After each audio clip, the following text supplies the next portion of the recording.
爷爷，我这么做真的是没有别的办法了。没办法？什么叫没办法？咱们家现在什么情况，你又不是不知道。咱们家这种情况的原因是什么？你别跟我说了啊！这次我肯定不去。爷爷，不行。凭什么你说不去就不去啊？我告诉你，今天这事儿你必须得去。凭什么？就凭你把家挥霍光了？就凭那些狐狗友说什么你都信？我说话你听过吗？你说谁狐朋狗友呢？我说你那刘喜男！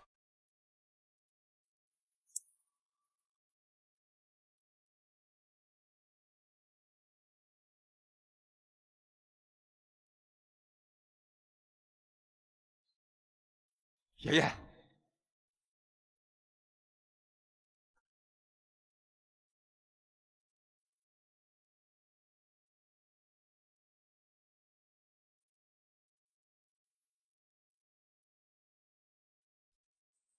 还以为你不来了呢。嗨，怎么会啊？你刚刚不会是跟着什么大美女，然后走错路了吧？嗨，没有，看新闻的一路上。你还看新闻？我刚才在那儿看一场直播呢。什么直播啊？就在那儿有两口子打架，男的打女的，真是的。嗨，我还以为什么呢？哎，这可属于家庭暴力了。得，来，我给你看东西。婚托？对，就是婚托。现在年轻人的工作压力越来越大，未婚大龄青年就越来越多，而且呢，这个数量还在逐年的增长。但是对象呢，却非常难找，所以有些人就利用这一点，想起了发财之道。这个我也听说过，他们好像是雇佣一些形象比较好的女孩子啊、男青年啊，以相亲为幌子，然后去骗取当事人的钱财。对啊，现在的婚托可谓是一个非常庞大的产业，而且这一行呢，利润特别高，有些人就游走于法律的边缘。不过一旦数额巨大了，也就涉嫌诈骗了。你是想调查这个婚托行业？没错。那你去问问领导的意见吧。走吗？走。大家好，欢迎收看《迷局》第2季。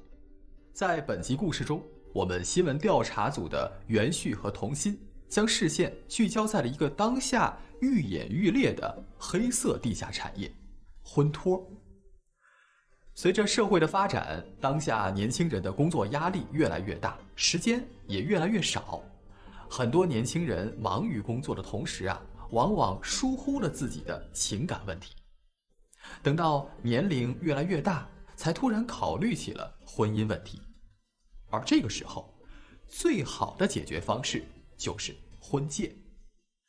随着越来越多的大龄未婚青年的出现，婚介市场也越来越繁荣，而在这其中也出现了一些别有用心的人，就是婚托。如今，婚托已经成为一个庞大的产业，他们游走在黑色地带，以欺骗别人情感为手段，捞取金钱，给很多人造成了很大的伤害。这一次，作为新闻记者的袁旭和童心决定要彻彻底底地揭开这一黑色产业的种种细节。爷爷，刘鑫，这是你第一次打我。刚才我是有点激动，可我这么做也是为了咱们家呀。为了咱们家？你早干嘛？挥霍光了，你知道难受了。反正钱已经赚够了，你干嘛还要继续干呢？我也想多攒点钱，为了咱们以后啊。那再说咱们不干这个能干什么？反正你轻车熟路，说什么都不好用。爷爷，你真生我气了吗？咱们都冷静冷静好不好？你去妈那待几天，我想日子没见。爷爷。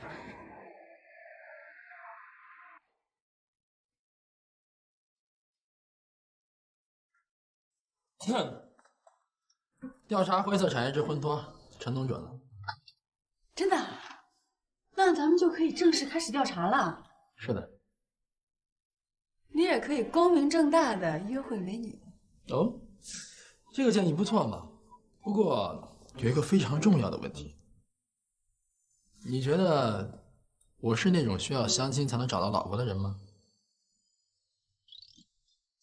你不会想让我去相亲吧？正在考虑中啊。可是像我这样的美女去相亲，是会让人家怀疑的吧？哎呦，童心，这个你绝对可以放心，绝对不会。你怎么知道？你说现在这个年代，女汉子纯爷们儿找不到对象很正常啊。哎，别动手，别动手，你听我说啊，你要是不想让别人说你女汉子，咱得证明给别人看，是不是？怎么证明？嘿嘿，我反正不知道你是什么脾气啊，反正要换成是我必须打入敌人内部，就看看有没有人喜欢我，咱就回一口气，是不是？然后顺便套那么一点点的一手资料，一举两得，怎么样？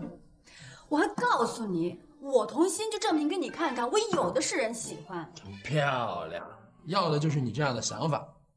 那你赶紧在网上查查，看看哪家婚介所啊现在招女行政人员。女行政？废话，谁敢明目张胆的说自己招婚托啊？一般都是打着招行政人员的幌子。玩清了。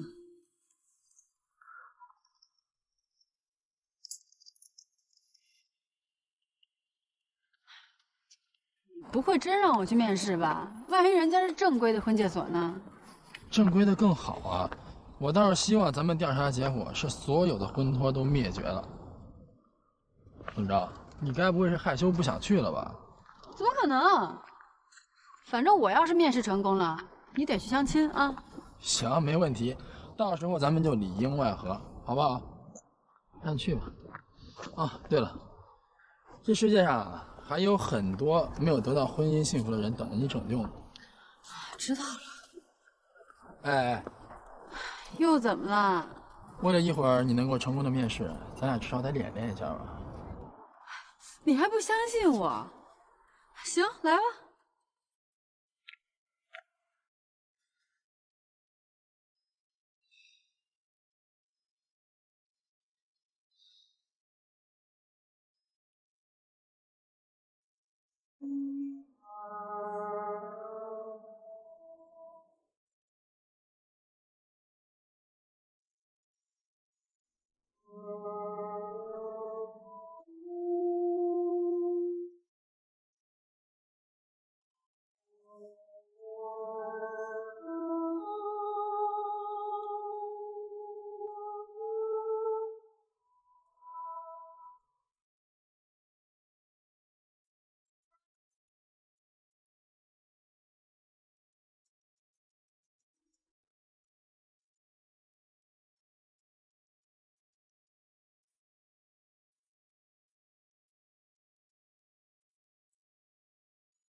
爷爷，你回来了。哎，你不是说要在妈家待一段时间吗？怎么不想让我回来？怎么会呢？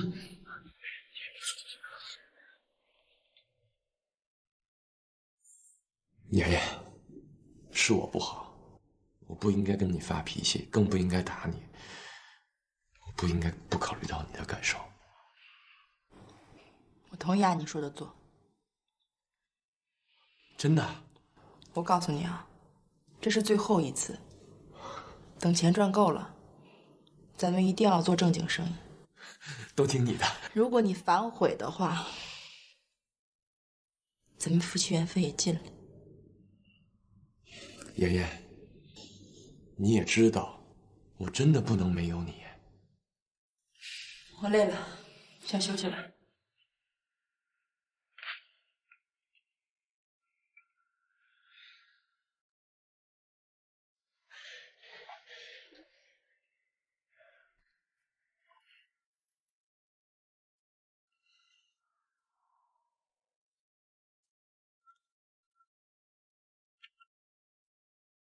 怎么着，开始啊？来啊！行。老板你好，请问你们这儿招工作人员吗？就是婚托的那种。哦，我们这儿是正规的婚介所，不招婚托。我有这方面的经验。有经验也没用啊，咱这儿用不上。我在上一家那可是销售冠军。哎，你爱用。哎，有男朋友吗？哎呦，我都结婚了。结婚了？看着不像啊，感觉也像个学生。我孩子都满地跑了。行，条件不错。不过我告诉你啊，咱这行特别不好做，而且最近抓得紧，如果出什么事儿，你自己担着。咱得立个字据。行，看你也是个行家。行，没问题，一会儿就照这个来。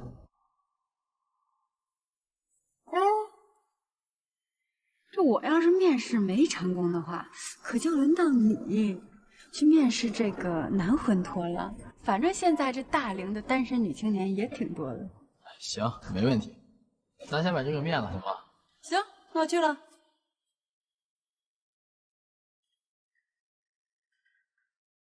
请进。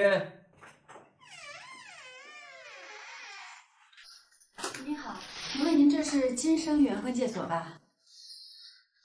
是啊，您是来征婚的？啊，是这样。我看见您这儿写着招聘信息，所以就想来试试。您这还招工作人员吗？就是婚托的那种。婚托？我这是正规婚介所，没有婚托。我有干这行的经验。不是你有经验也不行啊，我这用不上。啊，我在上一家那可是销售冠军，您不用别后悔啊。哎，等等。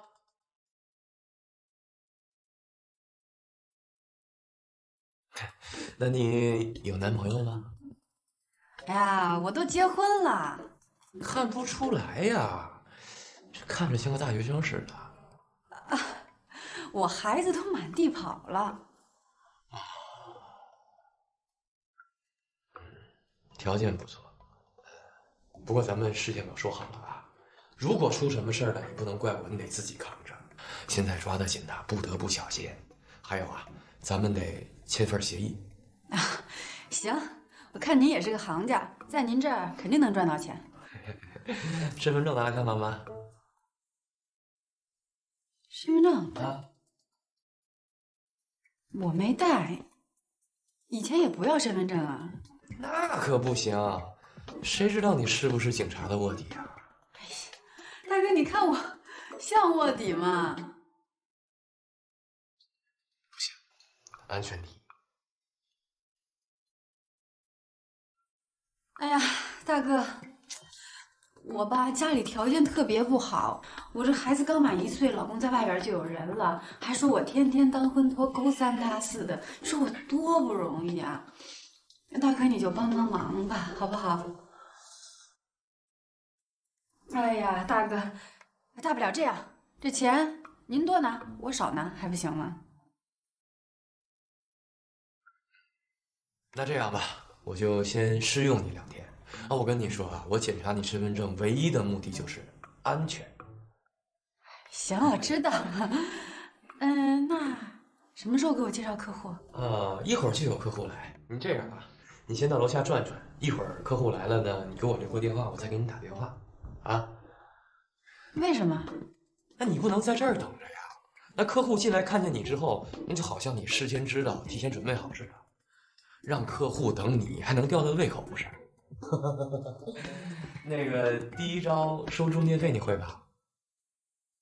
会，不过您得把您这的规矩跟我说说，免得出岔子。嗨，这行在哪儿都一样，就是呢，你们2个在我这儿见面，我是要收中介费的。到时候你就装你没带钱啊。一般人呢会为了博取女方的好感，会爽快的把你那份儿也给付了，反正也没多少钱，是吧？我知道你也比较关心我们这儿的价格，是吧？我们是这样的啊，要看客户的感觉。如果我觉得客户比较有钱呢，我会临时往上加。啊，至于咱们怎么分钱呢？咱们是日结的啊，你6我4。如果总价超过1万的话呢，就一人一半。行，我知道了，那我等您电话。哎，你把电话给我留，写这儿吧。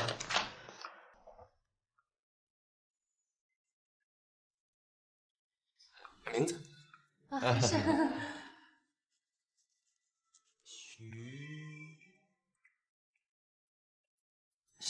徐星，好名字。行，那咱按电话联系。行，那我先下去啊，别走远了啊，附近转悠啊。好嘞。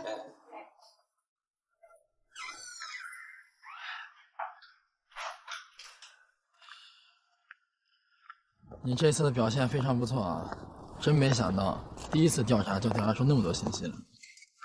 哎，还真是没想到哎，那老板跟我说的话就跟咱们演练的时候你跟我说的一模一样。这说明咱们的彩排非常的重要。哎，对了，那个老板我也认识，就是之前我跟你说过的那个跟老婆吵架的人。啊？那他不会认出来你了吧？应该没有。不行，我得去会会他。你着什么急呀？我着什么急？你要是被他认出来了啊，人家故意让咱在这傻等，这会儿早就跑了人。那怎么办？哎呀，再说吧，我先去看看。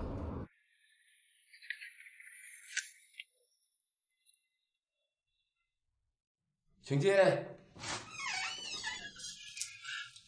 你好，您是这儿老板吗？我是这儿负责客户的，有什么事儿你也可以跟我说。啊，我吧，就是想找个女朋友结婚，看您能给我介绍介绍吗？您这么高大帅气，他也不像是没有女朋友的人啊。您别光看外表啊，其实心理医生说了，我有那个自闭倾向。其实原来我也特别招女生喜欢，她们都觉得我不爱说话，人特别酷。可是后来呢，他们就觉得我这个人特没意思，一年跟他们说不到10句话。哦，来，坐。哎，你看啊，你这说明什么呢？说明你平时啊跟女性接触的少。你别听那些心理医生的，这什么呀，跟江湖骗子差不多。那有就是有，没有就是没有，还自闭倾向。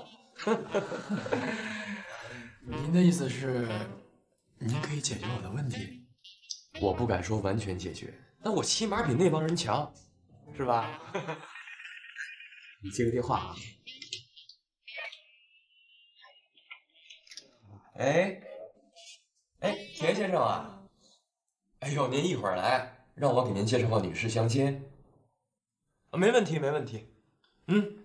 行，咱一会儿见。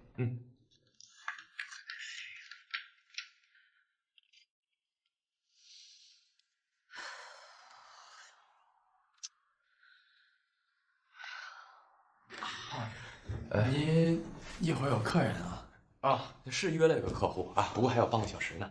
咱们刚才说到哪儿了？您可以解决我的问题。我说啊，这干什么你得对症下药，不是？你做什么的？写稿子的。怪不得呢！你说你天天一个人在那码字儿，你有什么机会接触异性啊？你在我这儿就不一样了啊！来，你看看这个，来，你可以接触到各种各样的女人啊！哎，您看看，哎，这个那个，您只要花一点点费用啊，就可以跟你理想的女生约会了。那得交多少钱啊？那这个就得看你了。你是想约一个先试试呢，还是在我这儿办个会员？要不然先约一个看看。哦，那样的话呢，见面费是100块钱。哦，那个，那您呢？是在我这儿等呢，还是给我留个电话先回去等啊？那要不然我先回去吧，等您电话。回去啊？哦，哎，要不这样吧，您在这楼下呀附近转转啊。以我的经验来看呢，说不定，哎，女人她方便了，有时间了，她马上来跟您见面呢，好吧？啊，那也行。哎，别走远了啊。哎呦，那谢谢您，谢谢，没事。慢走。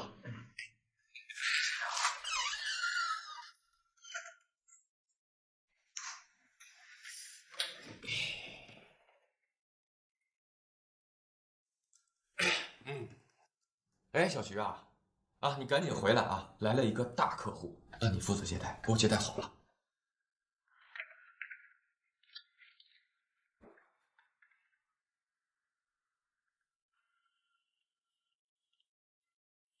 刚才婚介所给我来电话了，让我现在过去。行。对了，他没看出来你。不过你这个老板真的挺能忽悠人的呀。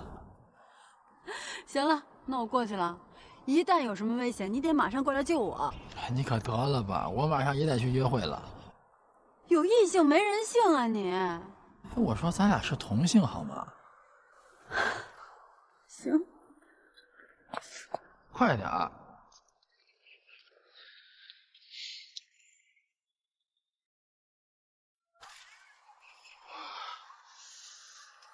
喂，啊，刘老板啊，我在书店看书呢。对，特别近。啊，行，要不您帮我多留他一会儿，我马上就过去。好，好，好，谢谢，谢谢，谢谢。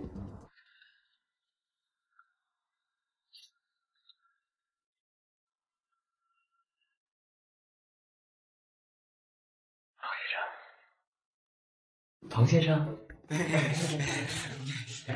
庞先生，这位就是我跟您提过的小徐，小徐，庞老板，你就是徐小姐啊？对，我就是。真漂亮。哎，庞先生，如果觉得感觉还不错的话，你们可以换个地方聊，安静点。哎，对，找一个安静的地方。庞先生啊，哎呦，我差点忘了，咱们把中介费交一下呗，每个人100块钱。还以为多少钱呢？哎呦，我今天出门出得急，没带钱包。没事，我一个人都付了。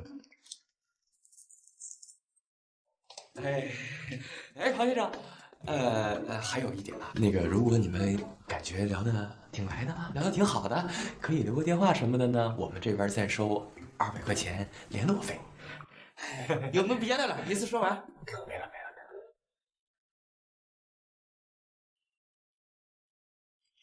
这给你了。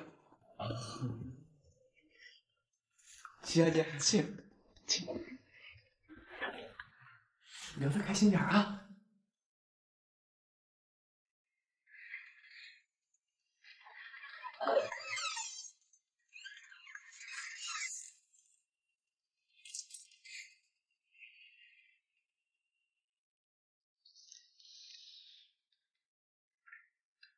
妍妍啊，妍妍。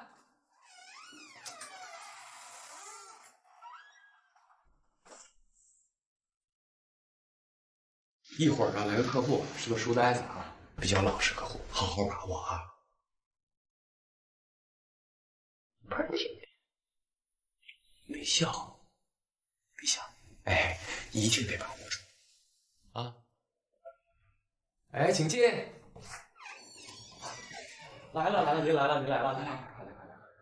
哎，我给你介绍一下啊，这位就是我刚才跟你提起的那个，哎呦，怎么称呼来着？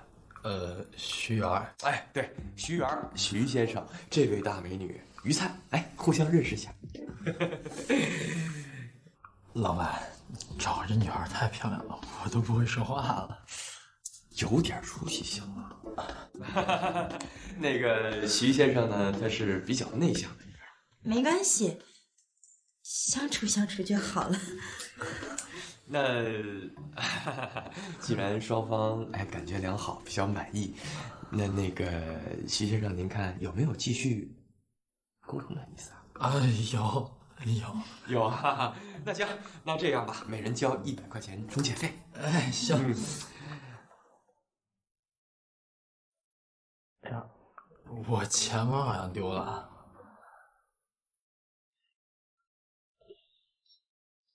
没事，我帮他付了。那多不好意思啊。那这样的话呢，如果双方想继续联络，留个电话号码，留个联系方式啥的呢，每人再加100块钱联络费。还加钱啊？人家就是干这个的。哎呀，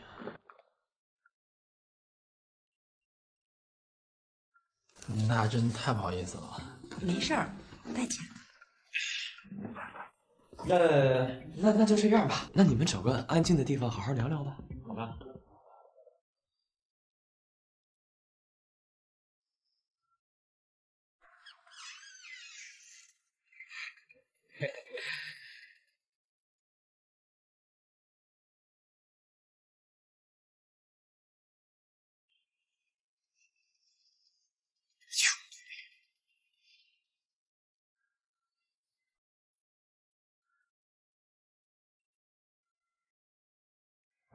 哎，小姐，你长得和我想象的简直一模一样啊，是吧？哎，给你看手相，我会看手相的。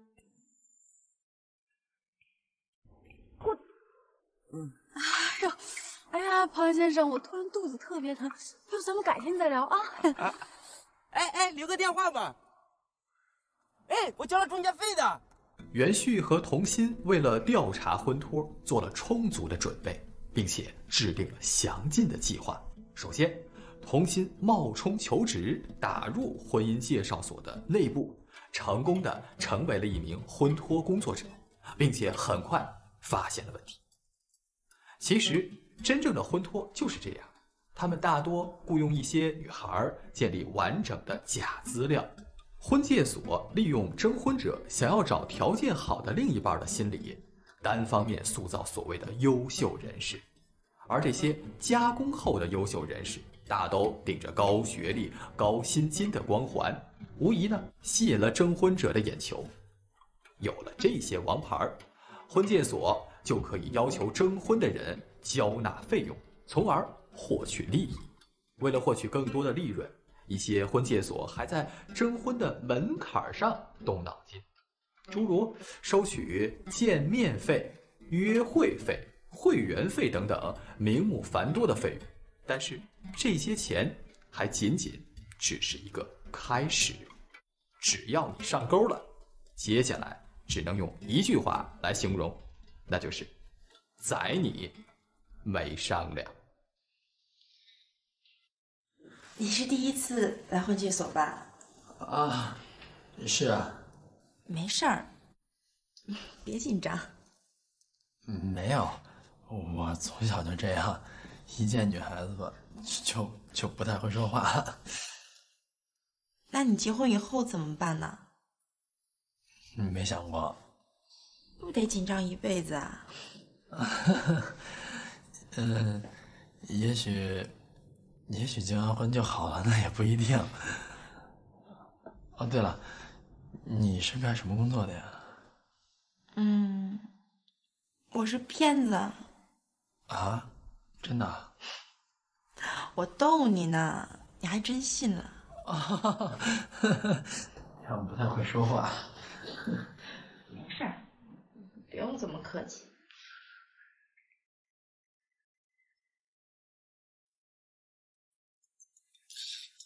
我接个电话。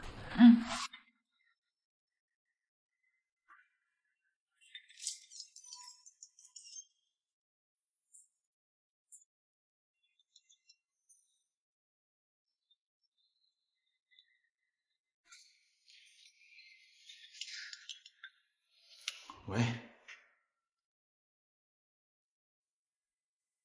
你怎么跑了？不是，那你也不能跑啊，人一会儿肯定找回来呀。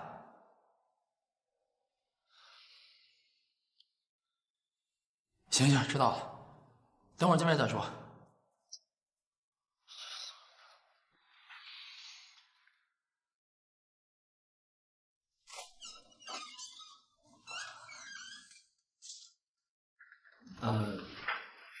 实在不好意思，我那边出了点事儿，可能今天……行，没事。哎，好，谢谢。要不这样，改天我约你吃饭、看电影，干什么都行，而且把今天的钱也给你补上。那我得好好宰你一顿啊。行，没问题。是没留电话。啊，对，留个电话，这得留一个。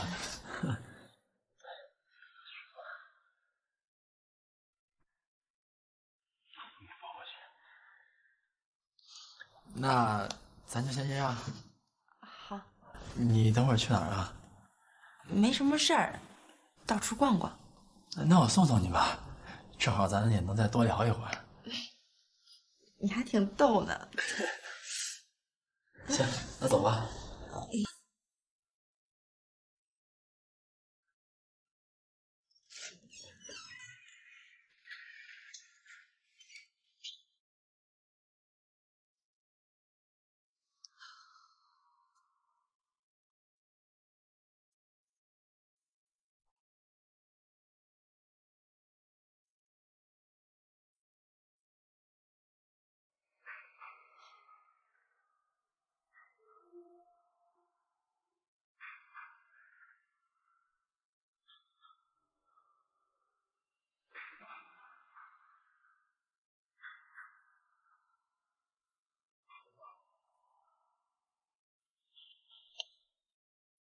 哎，你还不乐意了？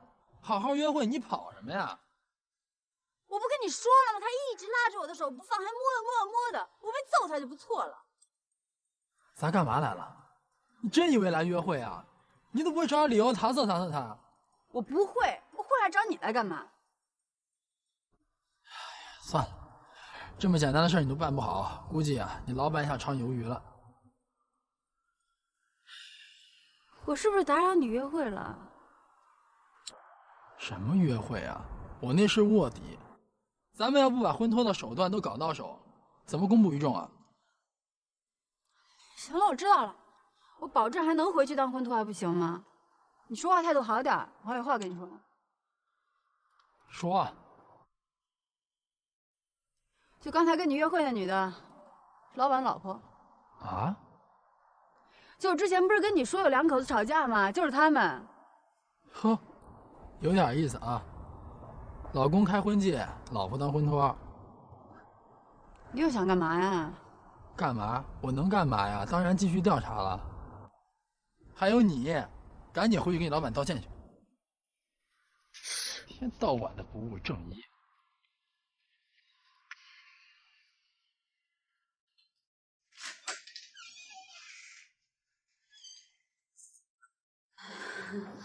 刘哥，你干嘛去了？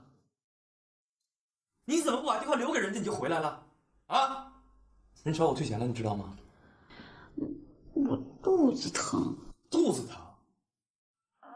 真的，我忘带卫生用品了，去买了。不是你说，你下回长点记性行吗？啊，长点记性。哎呀，刘哥，我知道我这次损失了一个特别好的客户，那我下次加倍补偿回来还不行吗？不是你有什么事儿，你跟客户说清楚行吗？啊，说清楚行吗？这是第一单生意你就给我搞成这样啊！你以后我怎么相信你？是，下不为例，行吗？我告诉你啊，我最后我只给你一次机会，再干不好你就给我回家去。没问题。谁呀？您这是婚姻介绍所吗？我是来征婚的。哦，稍等一下啊。最后一次机会来了啊！这个人你直接接待，好吧？请进。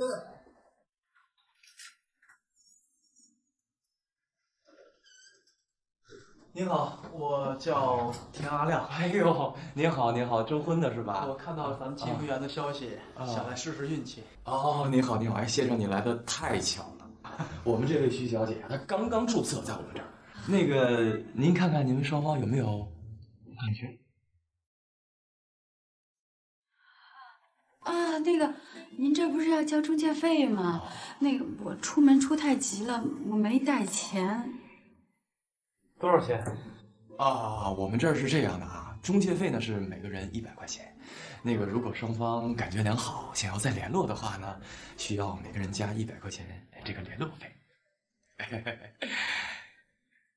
徐小姐，您觉得咱这100的联络费是加还是不加的？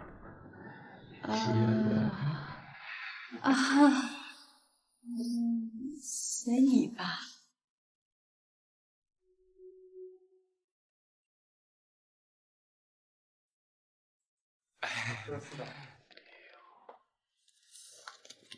那徐小姐，我可以请你喝茶了吗？啊，当然了。没想到咱们这事儿还挺顺利的。玩的开心点啊，聊得开心点。哎，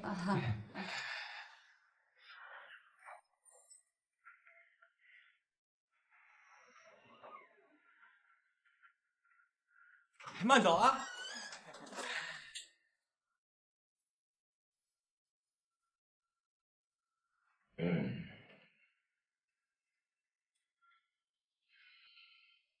怎么样？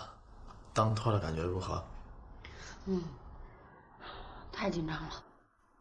男方一共花了多少钱400多万。？400多，这一天要按3次算的话，嚯， 1个月1万多呢。我跟你说正经的呢，我们老板说让我放长线钓大鱼，说这个田阿亮有钱。对啊，那照你老板说的做呀。可人家田阿亮多无辜啊，而且人还长得那么帅。哎，我说帅就帅，能不流哈喇子吗？谁流哈喇子了？蔓延在这儿。哎，我可跟你说正事儿啊。咱们这回主要是调查婚托所用的手段，你老板让你用的招数，你一切照样都给我用上。咱们这是不是有点不太道德？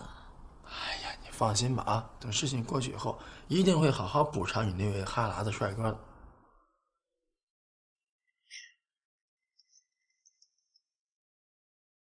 好，一会儿你那个田哈喇啊，田帅哥给打电话约你是吧？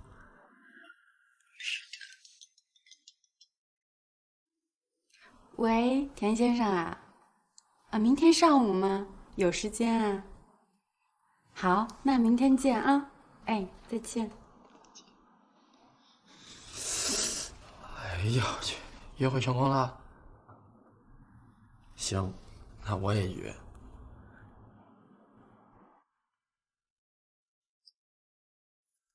明儿我也约会去。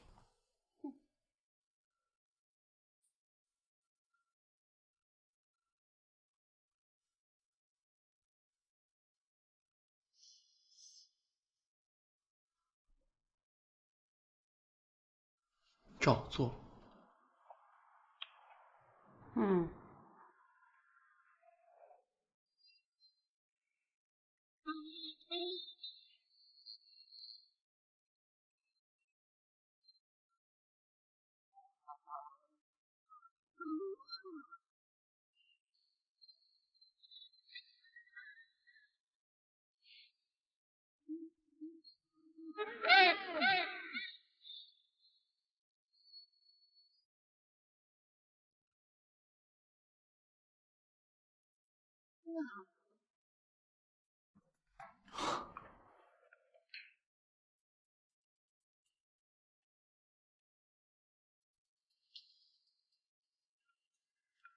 看什么看？没见过人家女人的时候吗？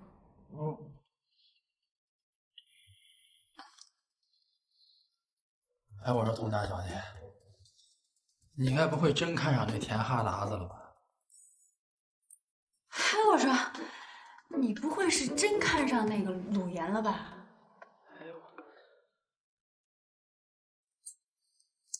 行了，赶紧回屋换衣服吧，一会儿还有任务呢。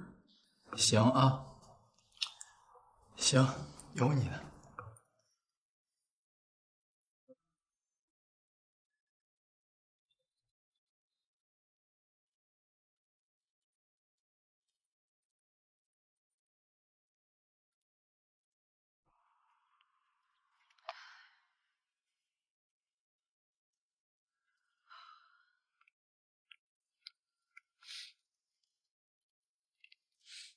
田先生，徐小姐你好。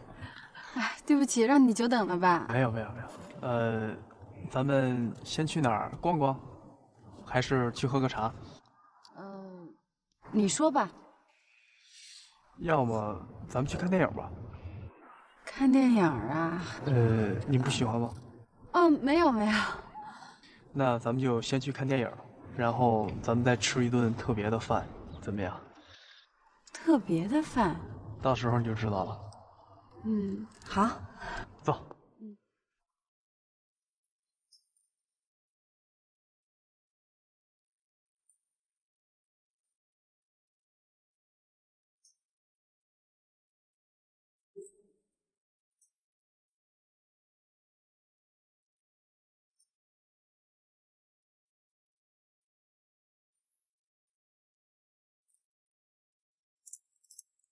就拿一朵花啊？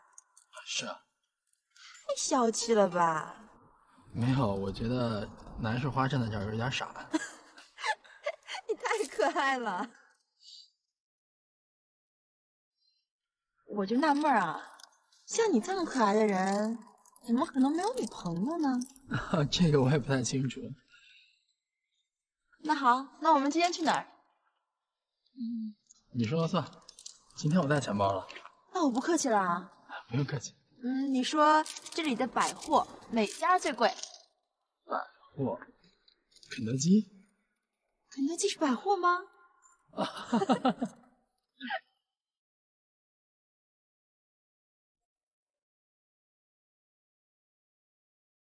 看到了吧？做婚托的这些人，就是掌握了求婚者急切的心理，大打心理牌，令求婚者是越陷越深，无法自拔，然后心甘情愿慷慨解囊。但是他们没有想到，自己所送给心仪女孩子的那些礼物啊，却转眼就变成了现金，装进了婚托的口袋。而那些约会吃饭的场所，也与这些婚托是相互勾结，形成了一个循环的吸金链。这些从事婚托行业的人，整天是不劳而获，靠着欺骗轻松赚取钱财。怪不得婚托被众人称之为是一个暴利的行业，而且是一个一旦进入就无法回头的行业。也正是为此，很多人冒着被法律制裁的危险，完全不顾道德的这种谴责，铤而走险，渐行渐远。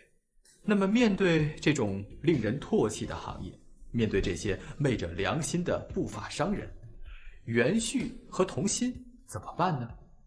还有，这些婚托又怎么会走上了这样一条不归路呢？他们的背后又有着哪些不为人知的故事？我们在下一集中再来细细的破解。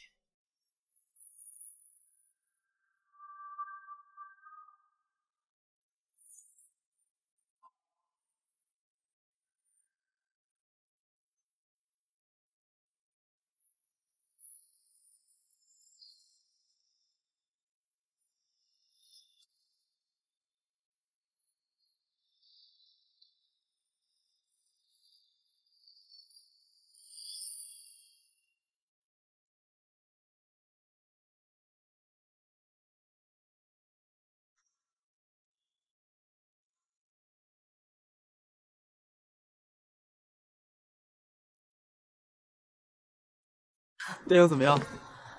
挺好看的。那咱们吃饭去吧。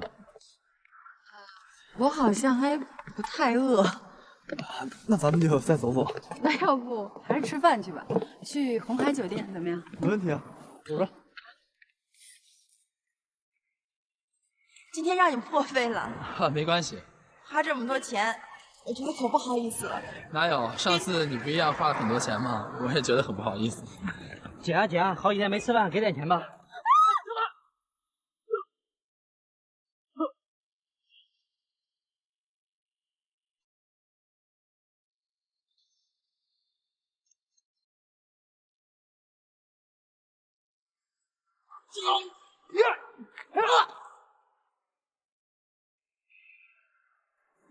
有。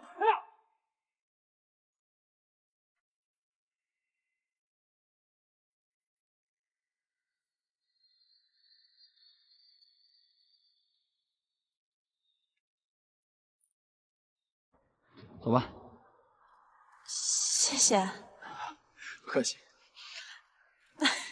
你能不能别遇到什么事都是这一个表情啊？为什么呀？我想请你吃饭都说不出口了。这样啊，那咱去哪儿吃？你还真不客气啊。走，红海饭店。哎。大家好，欢迎收看《迷局》第2季。上一集的故事里，元旭和童心为了调查婚托这个黑色的地下产业链，来到了金生源婚介所。一个当起了急需用钱的婚托女孩，一个则当起了急切结婚的大龄青年。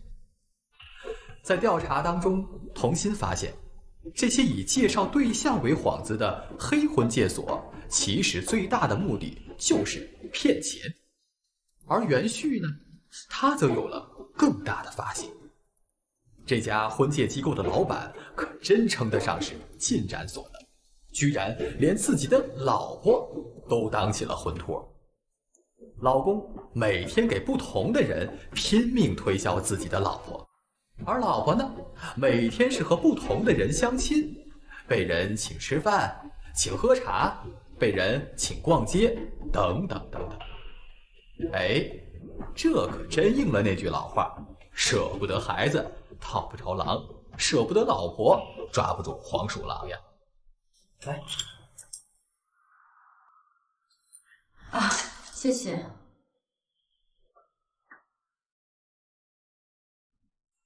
通过这2回的接触，你觉得我是一个什么样的人？我觉得你挺好的。我这问的有点唐突，咱们随便点，咱们聊点别的。好，要不聊聊你的工作？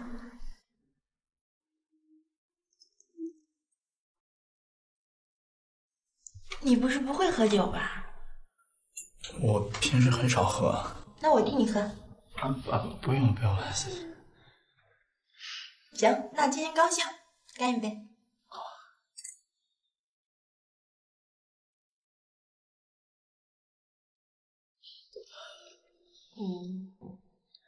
今儿谢谢你啊。没关系，路见不平嘛。那你是不是学过武术啊？没有。那就是小时候打架打多了。也没有，只不过没打输过。原来你是有天赋啊！我的工作还算比较稳定，家里的父母身体也比较健康，但是他们有一个心愿，就是希望我能早点结婚。是吧？你也跟我说说你的情况吧。我我没什么好说的。这么长时间也没听你跟我提起过你的父母。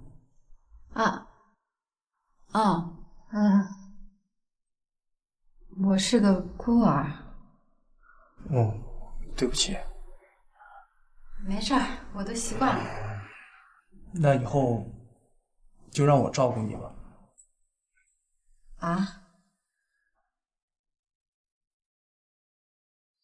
我知道这么说有点唐突，但是我还是没忍住。你能把眼睛闭上吗？闭上眼睛。好。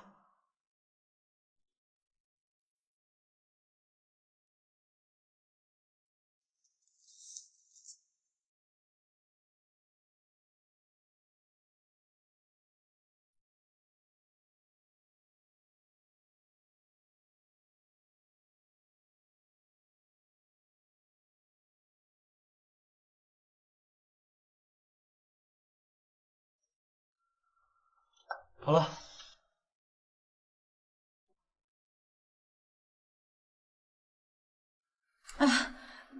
这个太贵重了，我不能收，我真的不能收。你要是不喜欢，就把它送给灾区人民。这个，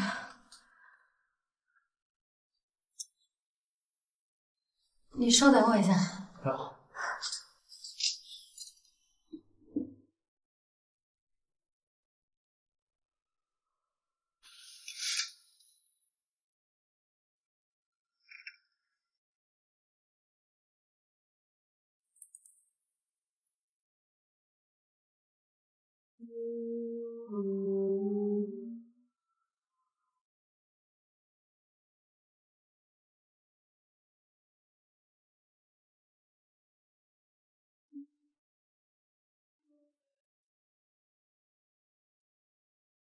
你怎么不喝酒啊？你别喝了，喝醉了。哪有？我能喝多少我知道。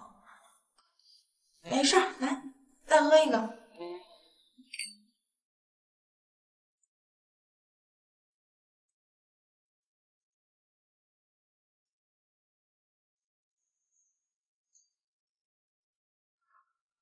你哭了？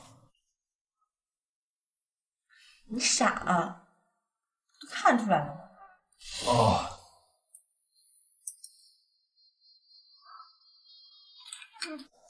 你怎么不说话了？啊？我不知道该说什么。你要是我老公该多好啊！你喝醉了。你是不是喜欢我呀？我肯定喜欢的，要不你能为了那个包追那几个流氓跑那么长时间？你不要命了？你喝醉了。我没有。行了，别喝了，咱走吧。行，你说走，咱们就走吧。哎，我问你个事儿。什么事儿？算了，改天再说吧。我去趟洗手间啊。哎，咱们大厅见。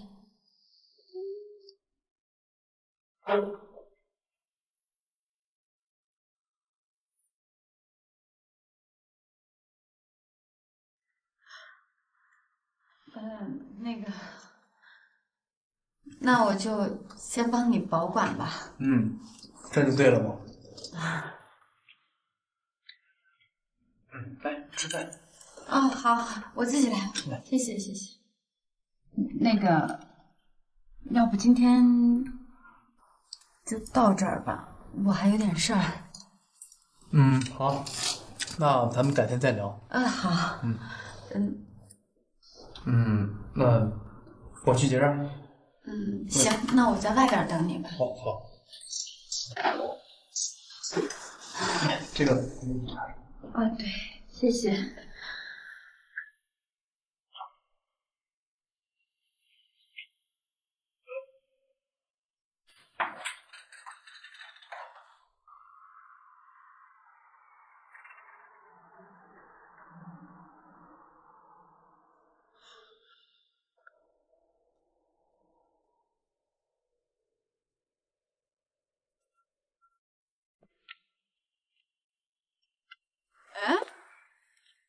你们也在这儿啊？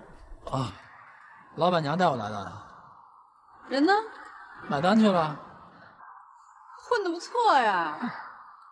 哎，那这个项链怎么办？我让他们送走再说吧。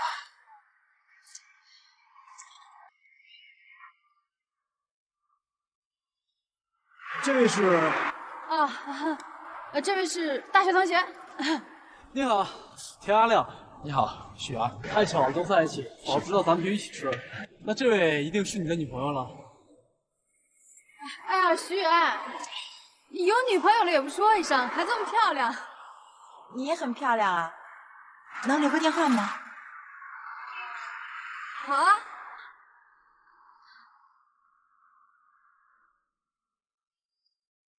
好，你拨过来。好了。那咱们改天再聚。行，改天再聚。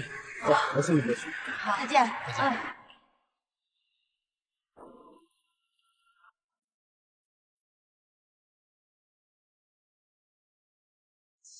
哎，你说这个鲁岩干嘛记我的电话呀？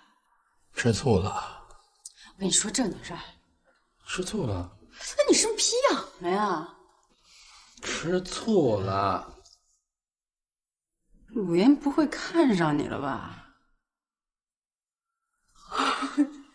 假婚托真感情，而且还是有夫之妇，太劲爆了！我马上告诉叶玲姐。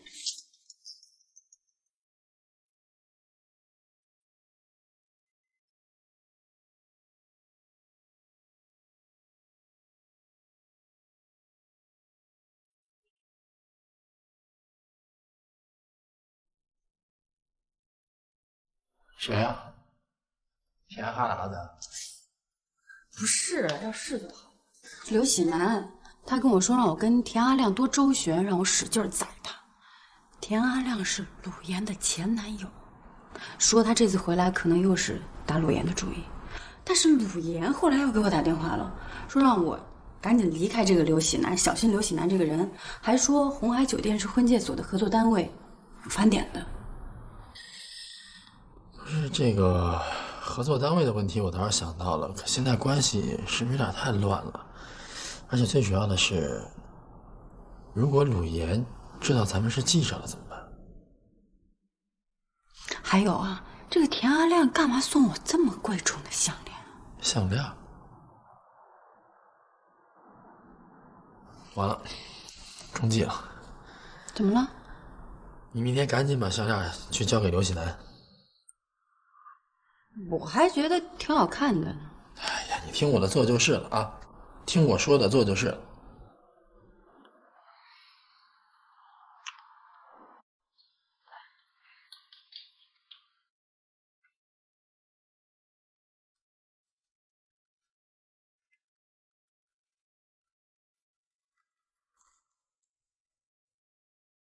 你就先答应田阿亮吧，反正他也是自愿。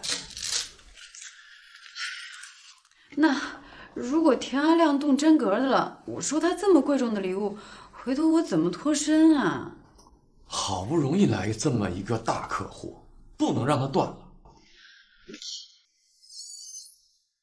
什么大客户啊，刘老板？哟，大美女啊，好久不见啊！哪阵香风把您给吹来了？是你呀，又见面了。哎，徐小姐，您稍等一会儿啊，我跟大美女说几句话啊。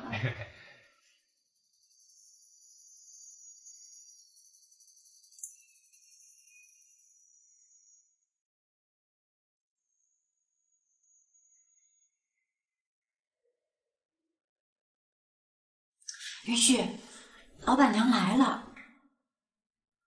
知道了。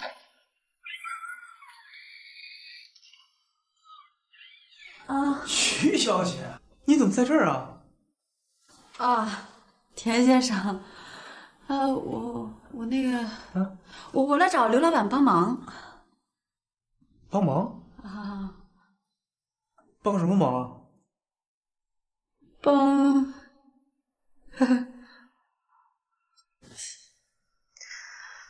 那个田先生是这样，就是我对你吧，可能没有想象中的感觉。啊？啊。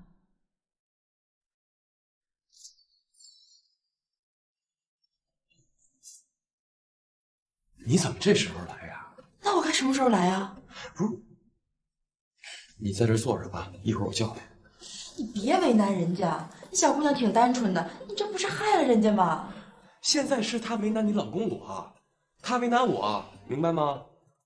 啊，一会儿叫你啊。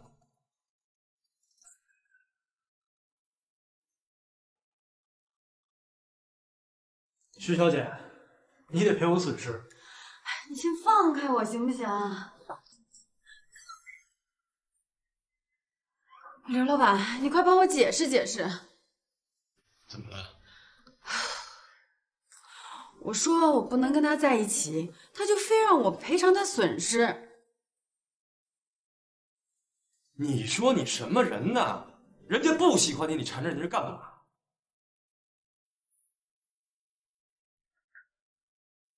别以为我不知道你们是一伙的，婚托骗了钱就撤。你别以为我不知道你是谁啊！陆岩跟你到底怎么回事？咱今天只说这姑娘的事儿啊，要不然把项链还给我，要不然我带妍妍走。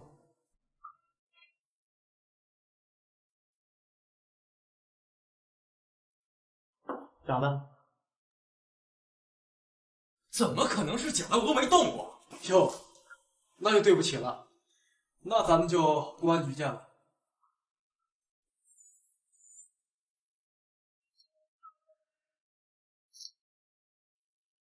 妍妍，跟我走吧。他有什么好的？他经常打你，骂你。我对你是真心的。敢走夜里试试！站住！事情没说清楚，谁都不能走。行了，别为难你小姑娘了。再说了，你本身就是个骗子，鲁岩跟着你能幸福吗？还有你，刘老板，你这婚托走啊，也赚不少钱了，要多少算多呀？你到底是干嘛的？管这么宽？哼，我是管不了这么宽，不过自然有人会管你。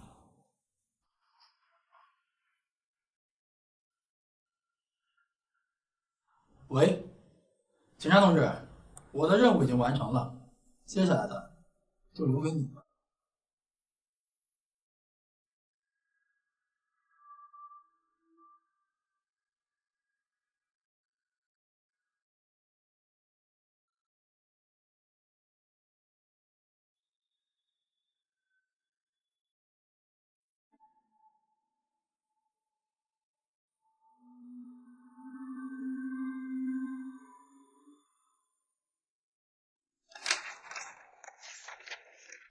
童信，把资料好好总结一下，这回涉及的线索比较多，婚介所以及和他一条龙的酒店消费场所啊，还有那些婚托。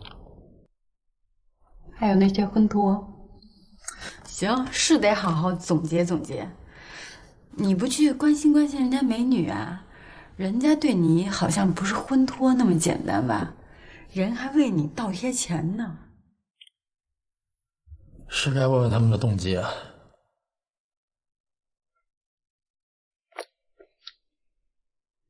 袁记者，我的问题已经问完了，你还有什么要问的吗？请便。陆叶，你当婚托的原因是什么？刚结婚那会儿，我们做的是正规婚介，生意挺好的。可后来，刘喜南的朋友做了婚托，他也想试着干。一开始做婚托，我真的没感觉。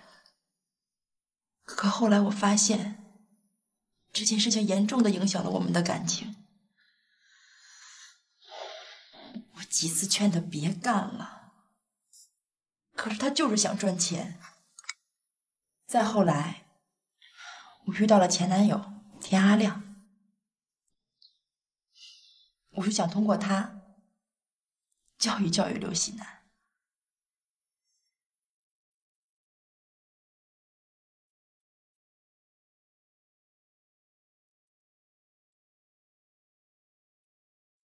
喂，阿亮。妍妍，你在哪儿？外边呢。我回来吵架了，他打了我。还是为了婚介所的事啊？你能帮帮我吗？怎么办？你说吧。假装相亲的人，给他点教训。但是你要小心和你相亲的人。明白了。那我先回家了。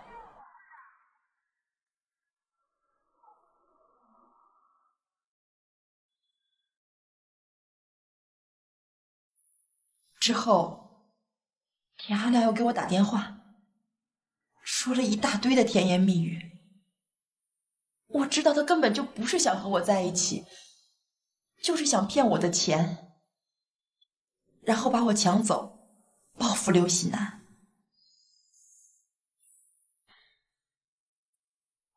我就将计就计的利用了他。人算不如天算呢，遇到了你们两个技高一筹的记者。那你为什么告诉我的同事要小心田阿亮？我太知道田阿亮是什么样的人了，我就是不想更多的人被卷进来。在红海饭店，你是不是要告诉我你是婚托？看来你还算是良心发现。我个人是比较同情你的遭遇，不过为了不让更多的人受伤害，我还是只能选择把婚托的真相公布给大众。毕竟这一行终归是害人害己。我能问你一个很可笑的问题吗？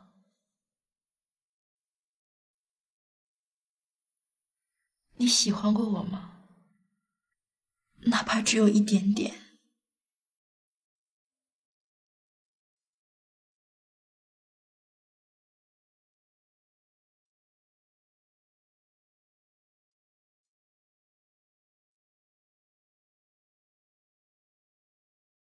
刘启南，除了婚托的事情，你还有什么别的想说的吗？我不该去干婚托，不该去骗别人钱，我对不起我老婆。你能告诉我老婆一声，让她别离开我吗？那你以前认识田阿亮吗？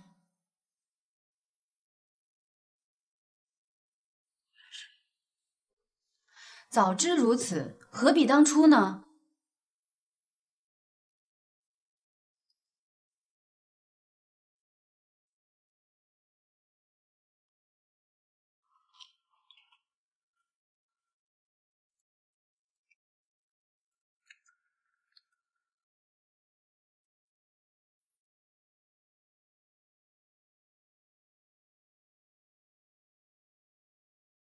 干活呢？你是怎么发现这个田阿亮有问题的？很简单啊，我们男人也有第六感的，知道吗？万一人家就真是有钱人呢？你真傻假傻。现在不是有没有钱的问题，问题是你们两个认识根本就没多久，相互都不了解情况，夸送你一大项链，这正常吗？搞半天我还以为是自己魅力大呢。魅力大？你有见过一个正常男人去喜欢另一个男人吗？疯了吧？你还这样说我？查婚托查的我都有恐婚症了。好，不说你。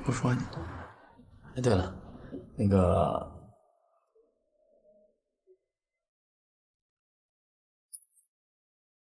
干嘛呀？那还有一半没吃呢，你扔了干嘛呀？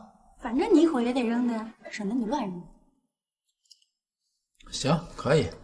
我明天呀就找一个好人家，赶紧把你给嫁出去，省得再给婚托留半点机会。哎，真是，以后连个黄瓜都吃不完，一次只能吃一半。还不都是因为你一点都不关心我，活该！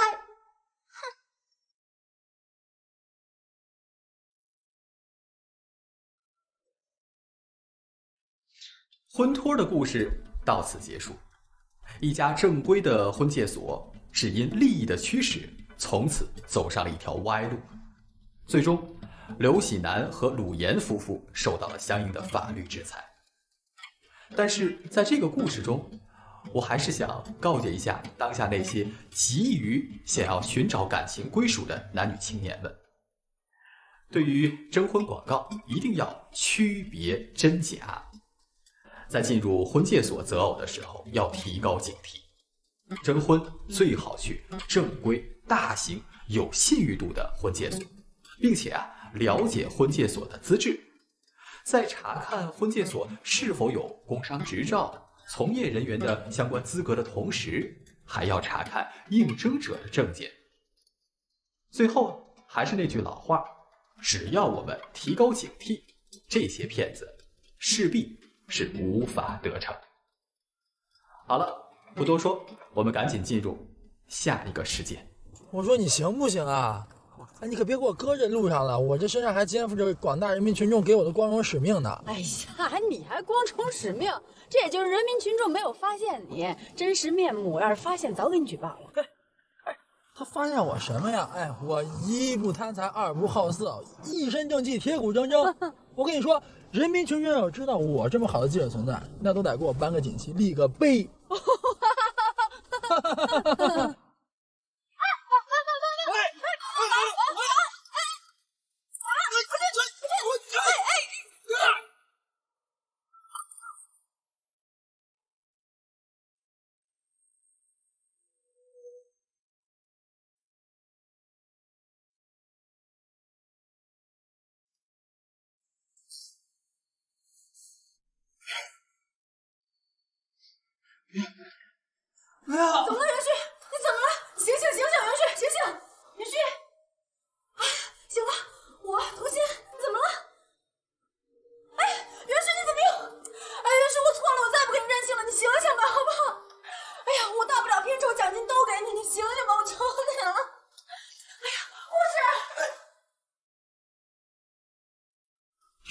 说的，片酬、奖金都是我的。行，你醒了，太好了，来，小心！哎呀，刚才吓死我了，我还以为你脑子被撞坏了。我的祖奶奶，你稍微轻点，你这样摇，就算我没事，脑子也让摇成浆糊。我那不是关心你吗？我还以为你脑袋撞出问题了，刚才一直在不要。怎么了？我说大小姐，你要是被撞晕了，你说什么你能记得吗？不过有一点我还感到挺欣慰的，就是我至少看到了咱们两个坚定不移的革命友谊，并且也足以证明我在你心目中的地位是多么的崇高。就你在我心中还崇高地位，得了吧，你在我这儿就是免费保镖加长期饭票。怎么着？既然能跟我顶嘴了，那就是好了，对吧？走吧，回家。走吧，回家吧。动啊！我不走，我再住2天，我头难受，疼得很。走不走？不走。不走。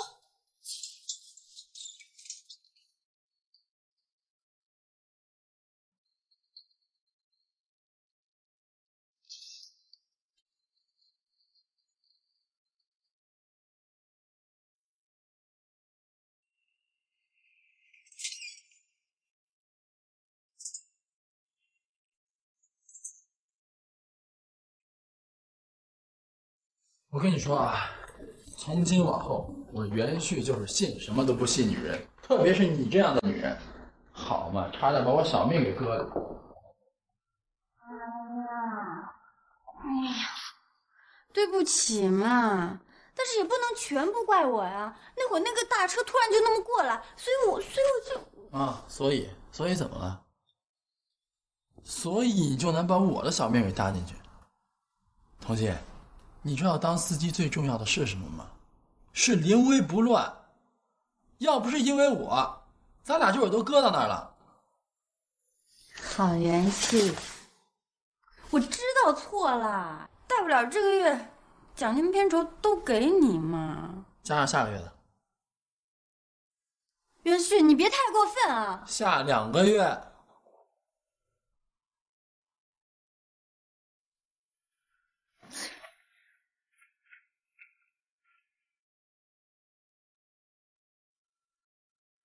这个月的，下个月的，下2个月的，收入还不错。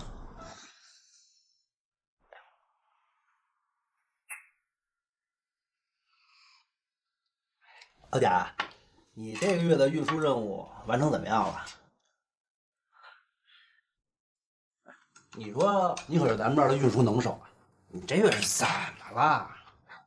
这个月的运输任务都是跑西产的，要走西汉323国道，让我给退了。为什么呀？你不知道？我知道什么呀？323道有几段路特出题的邪乎，我听我表弟说的，他一朋友搞运输的，跟咱一样，前几年跑这段路就出了回危险，差点丧了命。前几个月又去一趟，又出事了，这回把命还搭上了。我可不想正往上走的时候，把自个儿老命搭进去。我说老贾呀，你说你也10多年的家庭了，你说你什么路没跑过？当年青藏高速没修好的时候，咱俩从国道去唐古拉山口，那路危险不危险呀？你说当时我都觉得咱俩没希望了。你说你眼一闭，一个大转向，愣把咱2条命从阎王爷手里给赚回来了。你现在胆儿怎么越来越小啊？怎么说呀？那会儿年轻，有冲劲儿，不在乎这个那个的。现在，老了，也开始惜命了。但是我跟你说，那条路是确实的邪，从打开通也就7、8年，到现在你才死了多少人？上百人呐！那是够邪的。来，不说了，回去喝酒。那咱们公司谁去了？咱们那儿啊，基本上都知道这事儿，所以没几个人去。哎，就就因为这事儿，哎，队长还批评我一顿，告诉我搞封建迷信。老贾，你说我去行不行？你，老刘，我可劝你一句，这可不是闹着玩的事儿，为了俩钱把自个儿搭进去，值吗？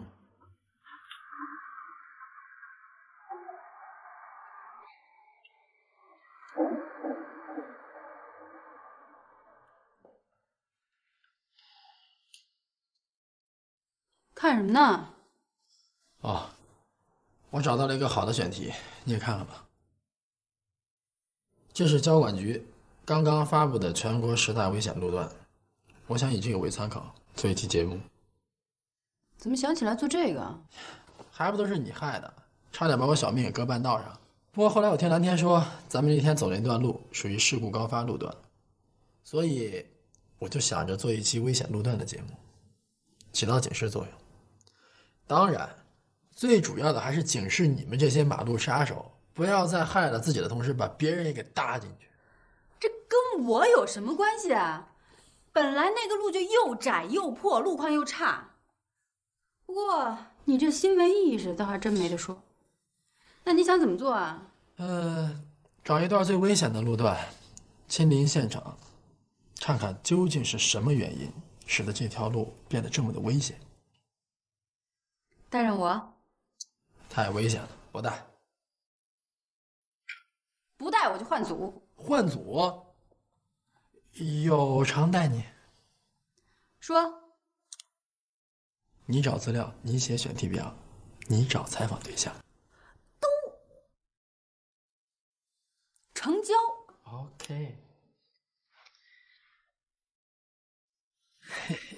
队长，我上次跟您说去西陕那事儿，您考虑的怎么样了？真的，哎呦，太感谢您了！嗨，我们家这不要重新装修嘛，想多跑几趟。哎，谢谢您，谢谢您啊，谢谢您，队长。哎呀，再跑这几趟啊，这钱就差不多了。嗨，您不去呀，我去。一个个胆小的跟猫似的。看啊，根据你给我提供的资料，我整理了一下，这是交管部门提供的8大危险路段。哦，继续。1. 青上高速934至964公里路段开通了有8年，因为交通事故造成的死亡人数达到了54人。2. 下海高速121公里至107公里路段开通了10年，因为交通事故造成的死亡人数达到了108人。3. 九上快速通道6公里至22公里处开通9年，因为交通事故造成的人数死亡达到了48人。4. 117省道长安路段91公里至131公里路段开通10年，因为交通事故造成的死亡人数达到了133人。5. 西陕323国道1136公里至1158公里处开通了有6年，因为交通事故造成的人数死亡139人。6. 125国道231公里至256公里处开通了2年，死亡人数却达到了24人。行了行了，你说这些我都知道了，讲重点。你觉得咱们应该去哪段路？好，你看，我觉得咱们有2个选择，一是这个下海高速，它的121公里至107公里路段被当地人称为鬼门关。这短短的14公里路段，垂直落差达到了430米，有3处隧道、8处桥梁、7处弯道。另外一个就是西陕的323国道，它的1136公里至1158公里处，短短的22公里路段，垂直落差达到了550米，平均每公里的垂直落差有25米。这里更是有8处隧道、7处弯道、11个 U 型弯道，这里被当地人称为黄泉路。哎呦，我说我的妈呀，你都挑的什么路啊？一个鬼门关，一个黄泉路。你这把我往死里整啊！你怎么这么说话呀？作为记者，咱们就是要直奔前线调查真相，为广大人民群众带来平安和真相。素质，注意你的素质。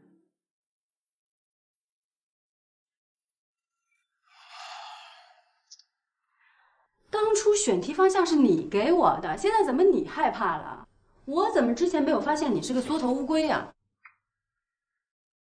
这下海高速太远了，经费要是超标的话，咱俩下个月就喝西北风了。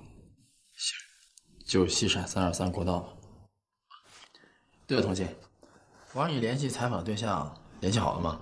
找好了，刚好我有个同学在海洋管理公司做管理者，我问了一下，他们刚好最近有个运输任务要到这个西陕323国道这里，如果没问题的话，咱们可以搭车一起去。行，就这么办了。哎，对了，身上有钱吗？钱？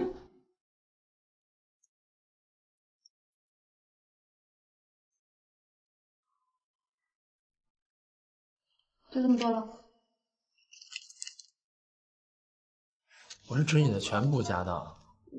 全部家当也就几百。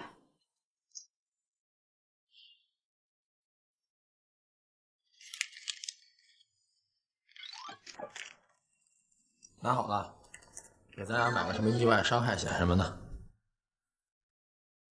我说你怎么那么胆小啊？还买保险？受益人写谁啊？当初跟你说让你交个女朋友就是不听我的，现在好了吧？要上前线了，连个交代后事的人都没有。哎，也是啊。那算了，拿吧。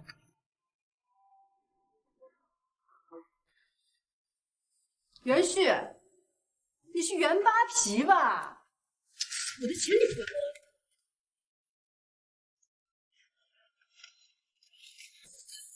刘师傅，人家跑房间院都开一卡车，咱就开一特金队。咱这以前也是卡车，这不是货少嘛，就这么几箱。另外，这车本来就是人家的，这不顺便就给人送过去了吗？啊，给人送过去，那咱们怎么回来啊？我说啊，你们两个大记者还怕迷路啊？刘师傅，您呀，别听他了。这小姑娘那脑袋瓜里一半是水，一半是面，和吧和吧那就是浆糊。你才是浆糊，你是最浆糊的浆。刘师傅啊，这回咱们一起的原因您都清楚了吧？是的，你们不是想过去看看那路吗？那您之前走过这条路吗？我以前一直跑南方的，这也是临时一活，所以我也没去过。哦，那咱到时候可得稍微慢点。这条路我听说真挺危险的。危险什么呀？再危险的路我也跑过。你们俩就放心做你们的调查吧。刘师傅，你甭理他，他就是胆小。说什么呢？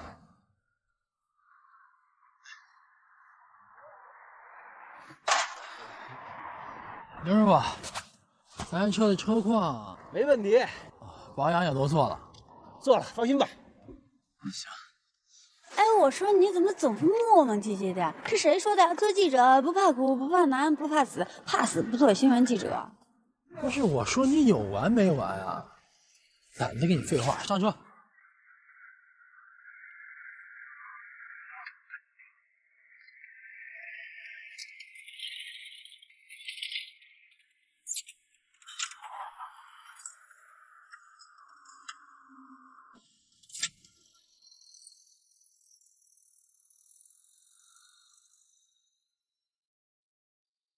什么？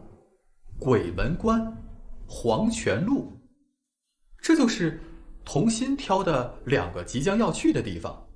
听听这名字就够瘆人的。想想也是，开通不到7、8年的路段，死了上百人。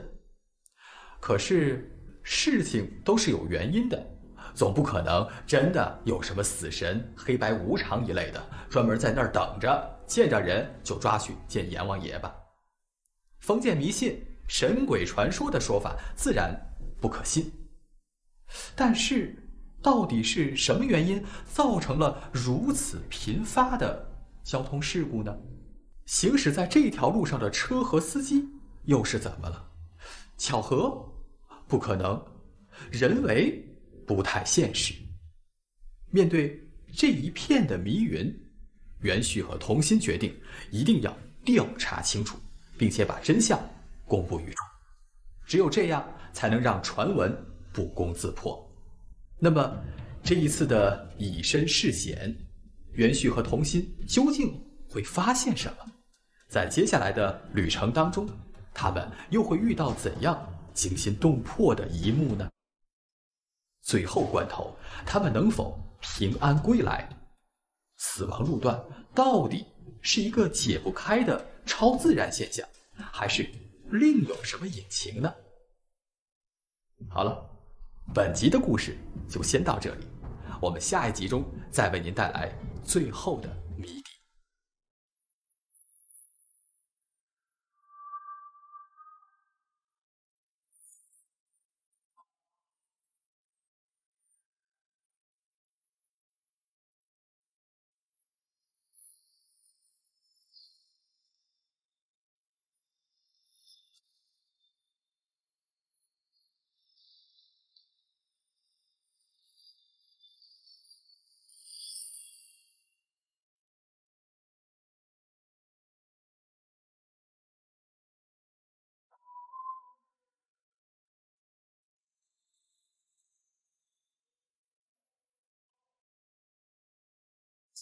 老刘，老刘，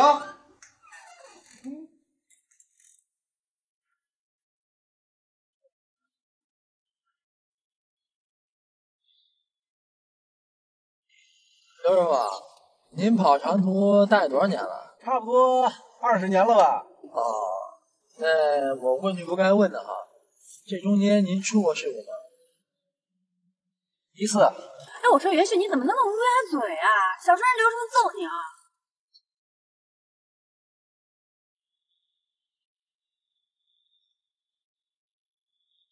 哎，老刘，你搁哪儿呢？我这弄了瓶好酒，咱哥俩晚上喝点儿。喂，哎，老贾呀，我出任务了。出任务？我怎么听说你这两天有任务啊？这几天呀，事儿比较多，我跟你说了，就是走西陕323国道那个。你怎么就不听劝呢？你这万一出点事儿怎么办呀？老贾，我的水平你还有什么可担心的？再说了，还有2个新闻记者跟我在一起呢，我会注意安全的。怎么说你好？你说，你路上慢点啊，到时候有事给我打电话。行，等我完成任务，咱回去再好好喝。嗯，好嘞。这老家伙，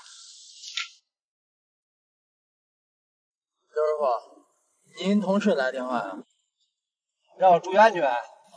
这说来这路真挺危险的啊。也许吧。那咱可真得小心点，这车上一共3条人命。我说你还是不是个爷们儿啊？我这一风华正茂的小姑娘都没说什么，怎么话那么多？哎，袁旭，你是不是那个啊，胆儿特大，深入虎穴去挖掘新闻那原记者？我怎么觉得你胆儿这么小？行，当我没说啊，我自己命。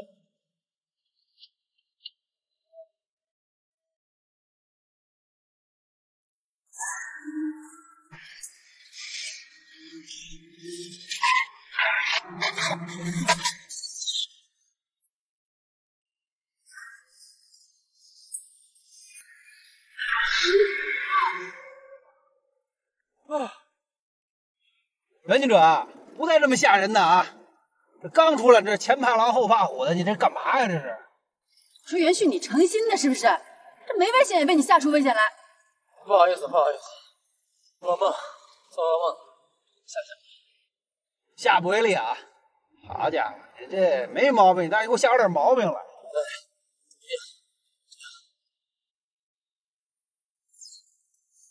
我说袁记者，这天也快黑了，咱们是不是找个地儿住下？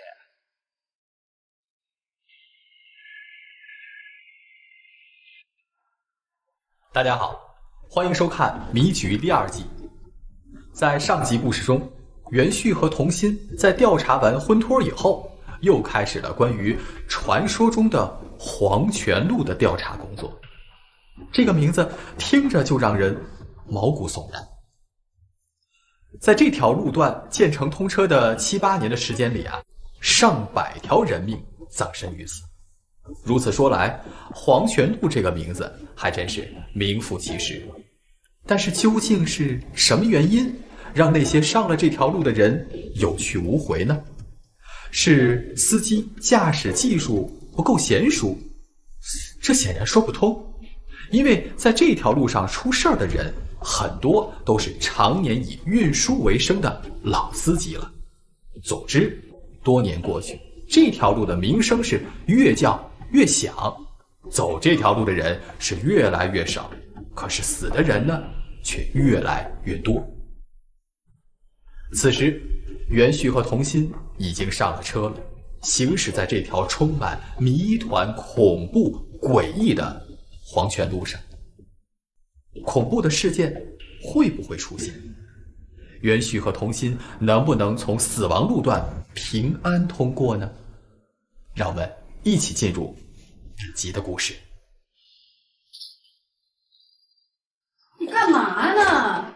都等着你吃早餐呢。你着什么急呀？才下几分钟啊？袁旭啊，我问你个问题。说。你这几天怎么了？我怎么总感觉有什么事儿瞒着我呢？有啊，我怎么没感觉啊？你这话骗骗别人也就得了，你觉得能骗得了我吗？哈，那你说我怎么了？反正我就是觉得，自从咱们那次出差回来，路上差点出事儿以后，你就感觉怪怪的。你是不是有什么心事儿啊？哦，对，照你这么一说，我还真有点事儿，想知道吗？赶紧说，别磨叽。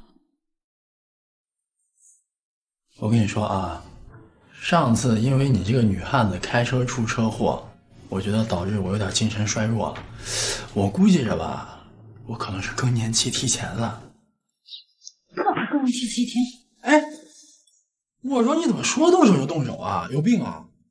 不好意思，你更年期可能提前了，但是我的更年期早就已经来了，多担待着点啊。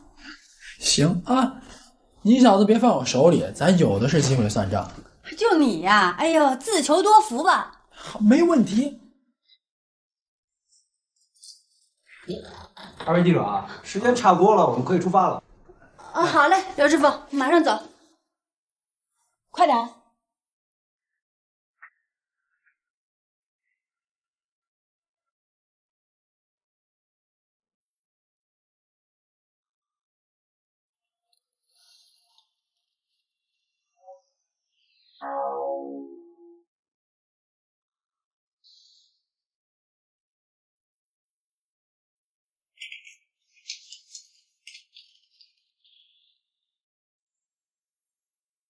哎，我说刘师傅，咱这都已经开了3天了，到底什么时候能到那个什么黄泉路啊？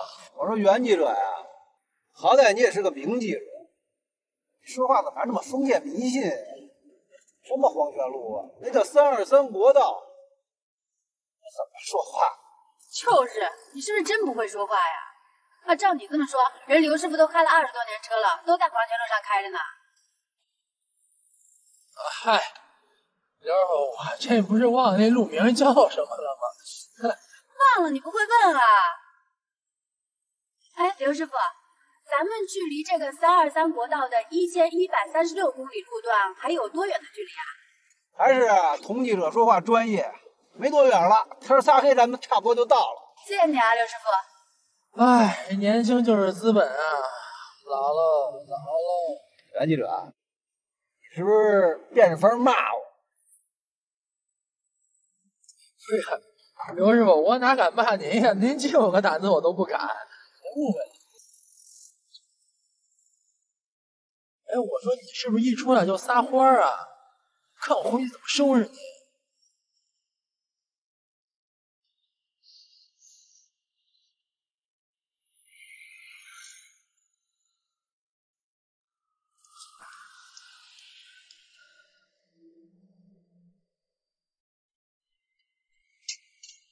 哎，袁记者到了。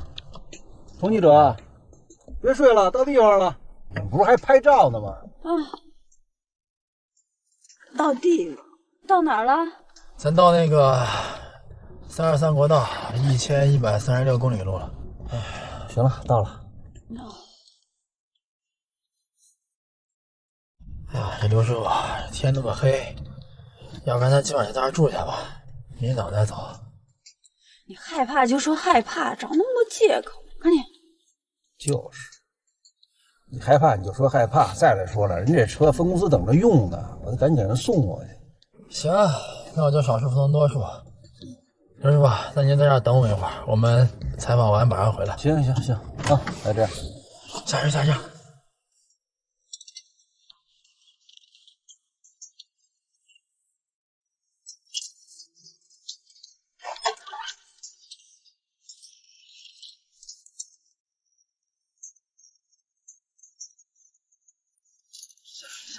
行了，那个就大概就在。哎，注意安全。啊。给关了啊。就那边过去啊。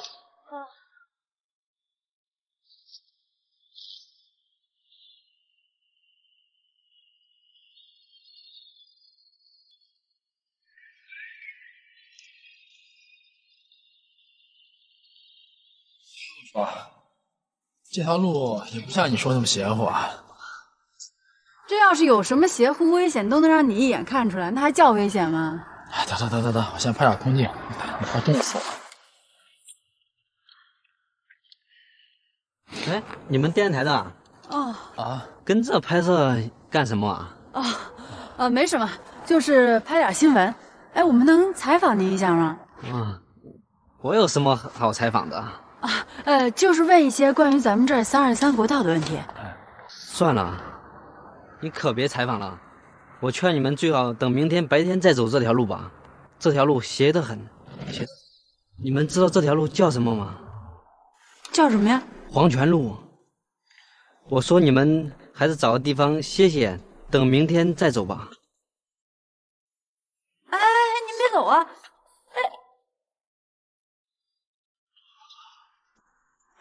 怎么办？咱们现在？我看，咱们啊，还是得找个知情的人再问问。哎，那有个房子，要不咱过去那儿问问？行，走。来，小心点。喂，老贾呀，我已经到了那个323事故多发那路段了。我现在啊正在检查那个车辆状况呢。没事儿，不会小心的，放心吧。回来了，马上到了，回家再说啊。哎，师傅。你们是？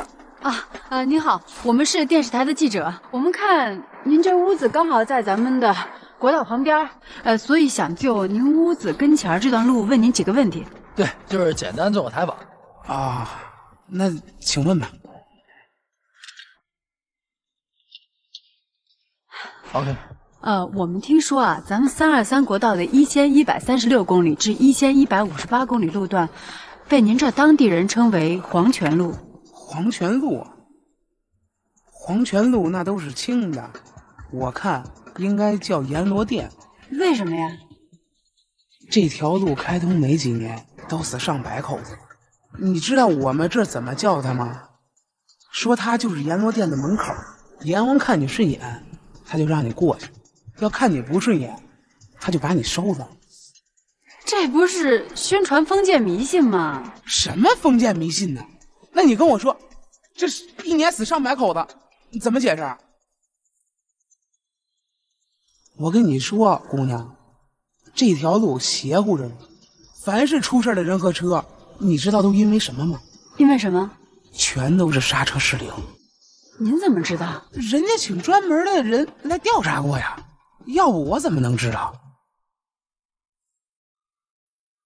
那就没有因为别的事出过事情吗？没有，全都是刹车失灵。师傅，那您在这条路上开过车吗？没有，哪敢呢？对了，你们是开车过来的吧？我劝你们今天晚上还是找个地儿先住下吧，等明天天亮再走，啊，对，千万注意安全。哎，好嘞。行，那谢谢你啊。谢谢。千万注意安全。哎，好，行，谢谢，我们会注意的。走吧。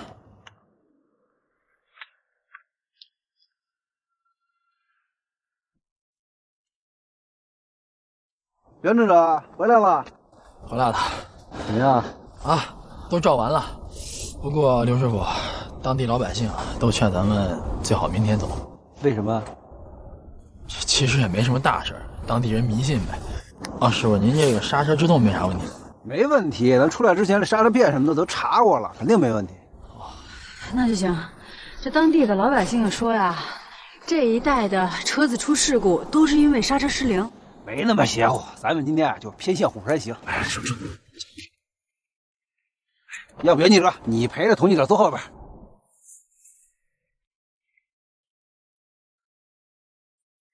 你可慢点开啊！哎，没问题，没问题。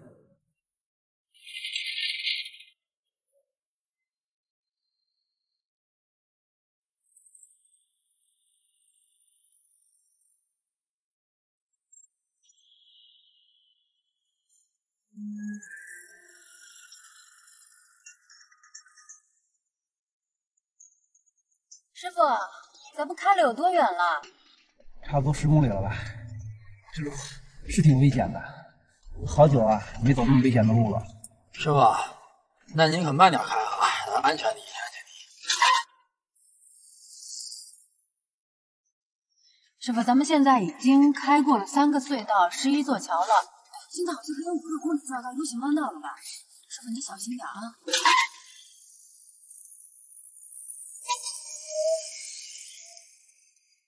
哎，师傅，我怎么感觉车越来越快啊？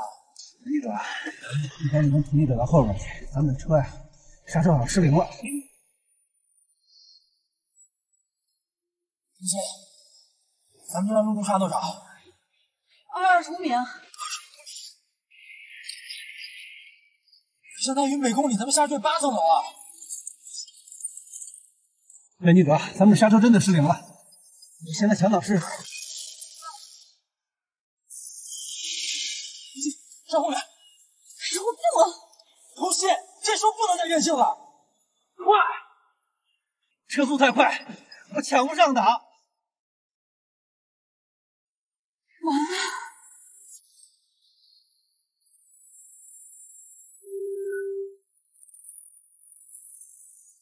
找岔路，撞！不行，太危险！这是唯一的办法。起来！天哪，你起来！太危险！这是唯一的办法。也太危险！童心，做好防护准备。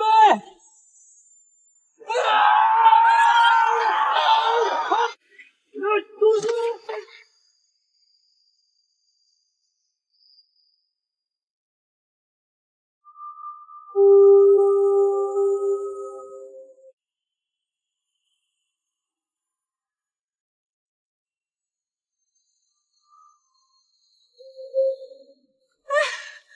我们停住了，袁旭，我们停住了！刘师傅，停住了！袁旭，你没事吧？丫头，你没事吧？我没事。刘师傅，我们停住了。吓死我了！我还以为咱们俩从此就一条两隔了呢。丫头，这是最好的打算，最坏打算，咱们3个都得给娘娘去打工了。神经病！阎王长那么丑，我才不给他打工呢！小记者，你们俩没事吧？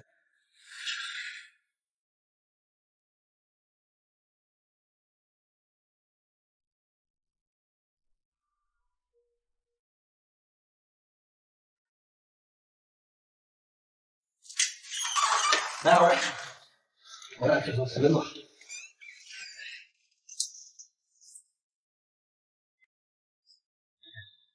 这车终于给送走了，我的妈呀！这真正的在鬼门关里转了一圈又出来了。是啊，这回真的特别的刺激。你有病啊！差点以身殉职还觉得刺激。哎，对了，刘师傅，尸检报告出来了吗？啊，出来了，来，给你看看。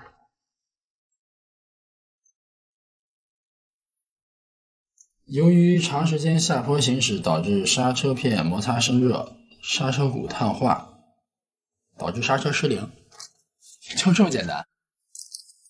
这还简单啊？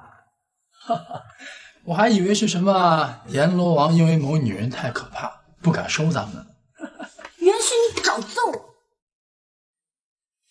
不过刘师傅，这回您还是辛苦了，非常感谢您能带给我们这样的前所未有的体感刺激。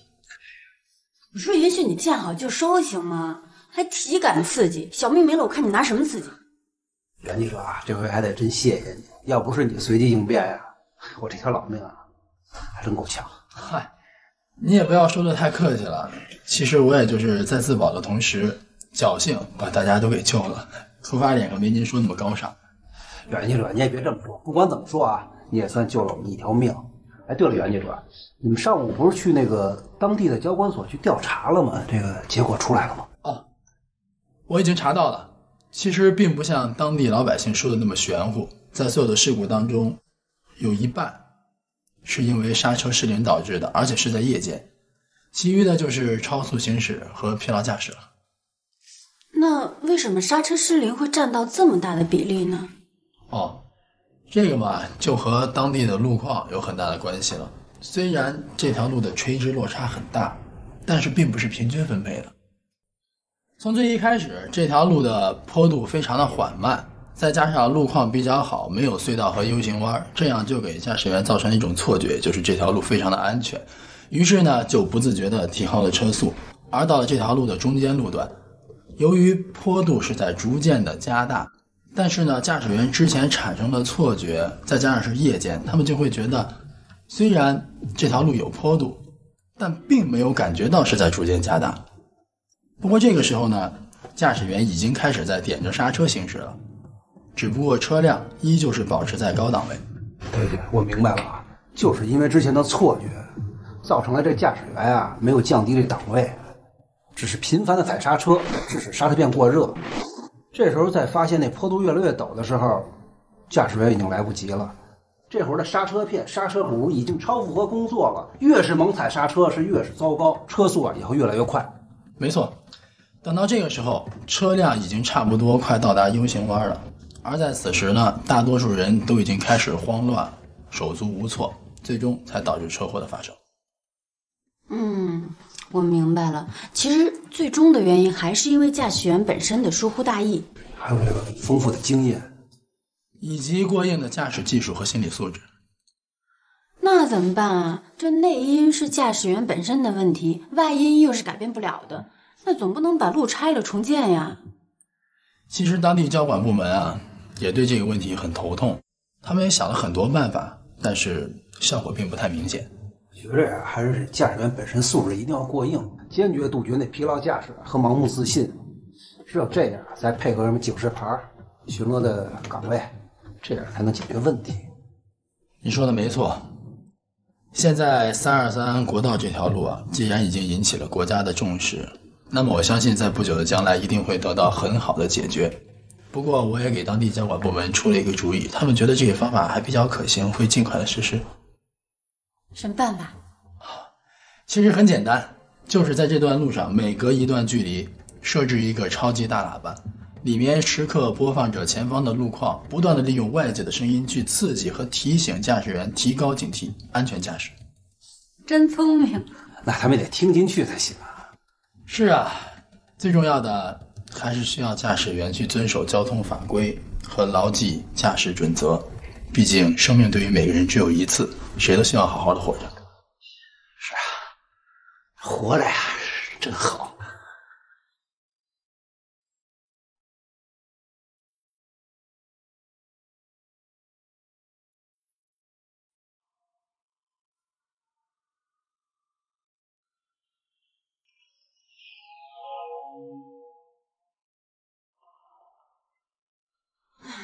袁旭，当地的交管部门反馈回消息了，323国道那段路还真用上你那个大喇叭的办法了，并且加强了警示措施，还在陡坡路段加上了强制减速带，现在已经体现出一些效果了。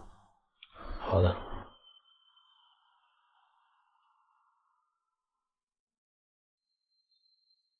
你爸爸妈妈？其实你没必要什么事情都自己一个人扛着，有时候说出来会更好受一些。比如你的那个噩梦。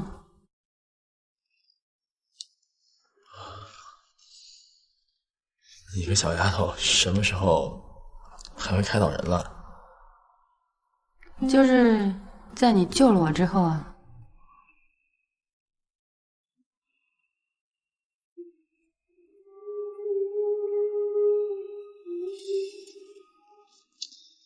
记得是我5岁的时候，我的父母去非洲参加一个援建计划。由于当时我的姥姥、姥爷、爷爷奶奶他们的身体都不好，所以他们决定带我一起过去。我那天特别的高兴，因为那是我第一次坐飞机。但是后来，就在飞机快要降落的时候，飞机的一个引擎突然发生了故障。我记得当时机舱里面特别的乱，所有人都乱作一团，但我的父母却非常冷静，他们抱着我，鼓励着我，告诉我一定要坚强，一定要勇敢的去面对困难。完了之后呢，我的父亲就用安全带把我紧紧的固定在了座椅上，而我的母亲用自己的身体挡在了我的前面，我的父亲用身体挡在母亲的前面。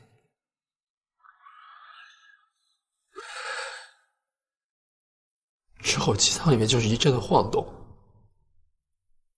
然后就一片黑暗。然后当我醒来后，我就已经在医院里面了。而我呢，也是当时机上为数不多的幸存者。可是我的父亲和母亲却永远的离开了我。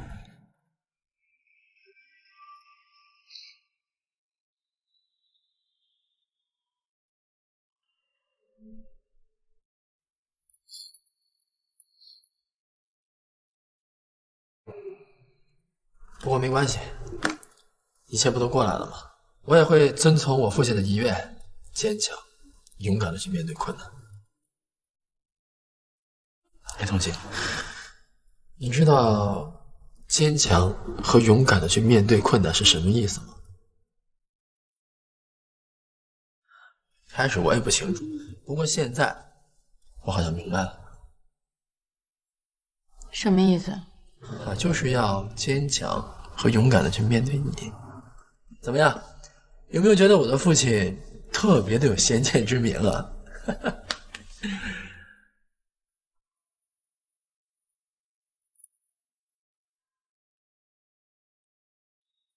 死元旭，你是不是想说我是那个困难？我打死你！亲着，救命啊！袁旭、童心命悬一线，还好他们福大命大，和死神擦肩而过，终于从阎王爷那里死里逃生回来了。相信很多迷信的人会用这种说法来解释袁旭和童心的虎口脱险，但是其实这条路段压根儿就没有什么超自然的现象，更谈不上什么鬼神之类的说法。怎么回事呢？真相就是公路在弯道处形成的倾斜角度使司机产生了错觉，当看清之后已经来不及反应了，再加上夜间行驶紧急情况下没有正确应变的因素，所以就成了现在越传越邪的黄泉路。那么接下来他们又会去调查什么呢？让我们一起进入下面的故事。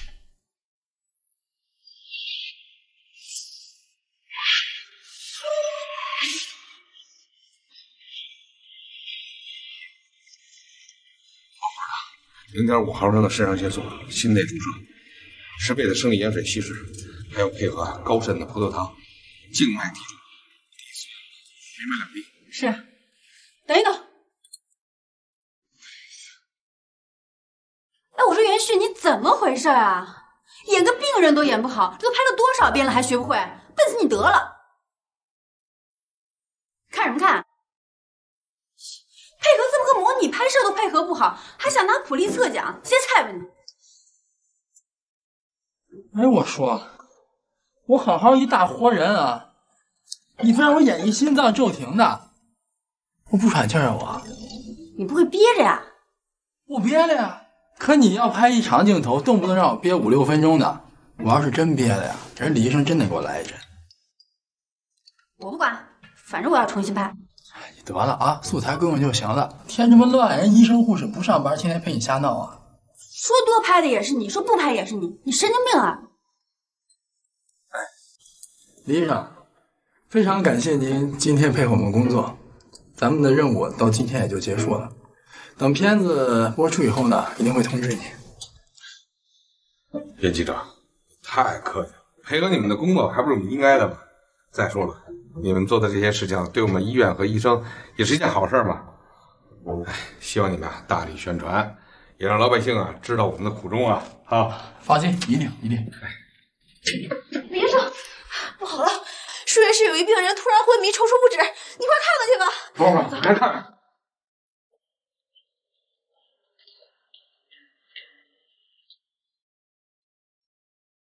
别吓我吧，这是怎么了吗？医生，看我发生怎么了？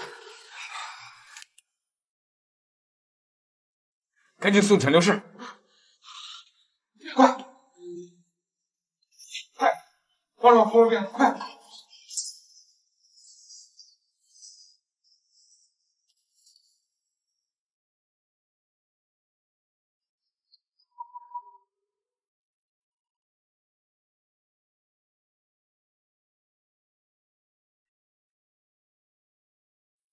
你是患者什么人？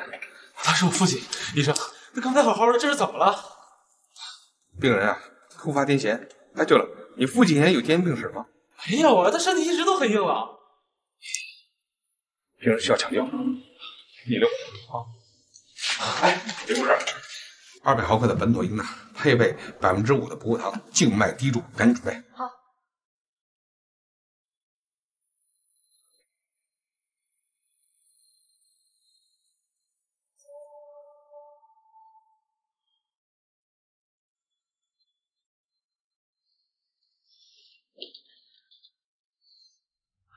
这位先生，刚才进去那位病人是你什么人啊？他是我父亲。那他怎么了？我父亲上午开始发烧，越来越严重，就到医院来输个液退烧。刚才刚打完第1瓶，这第2瓶换上还没10几分钟，就变成这样了。没事，放心吧。李医生是医疗系统的先进工作者，又是名牌大学毕业，一定会没事的。放心，没事啊。希望如此，希望如此吧。哎，李医生，我爸他怎么样？我们尽力了。爸，李医生，他怎么了？怎么死的？病人突发癫痫，引发窒息，最后大脑皮层缺氧，随后全身的器官衰竭了。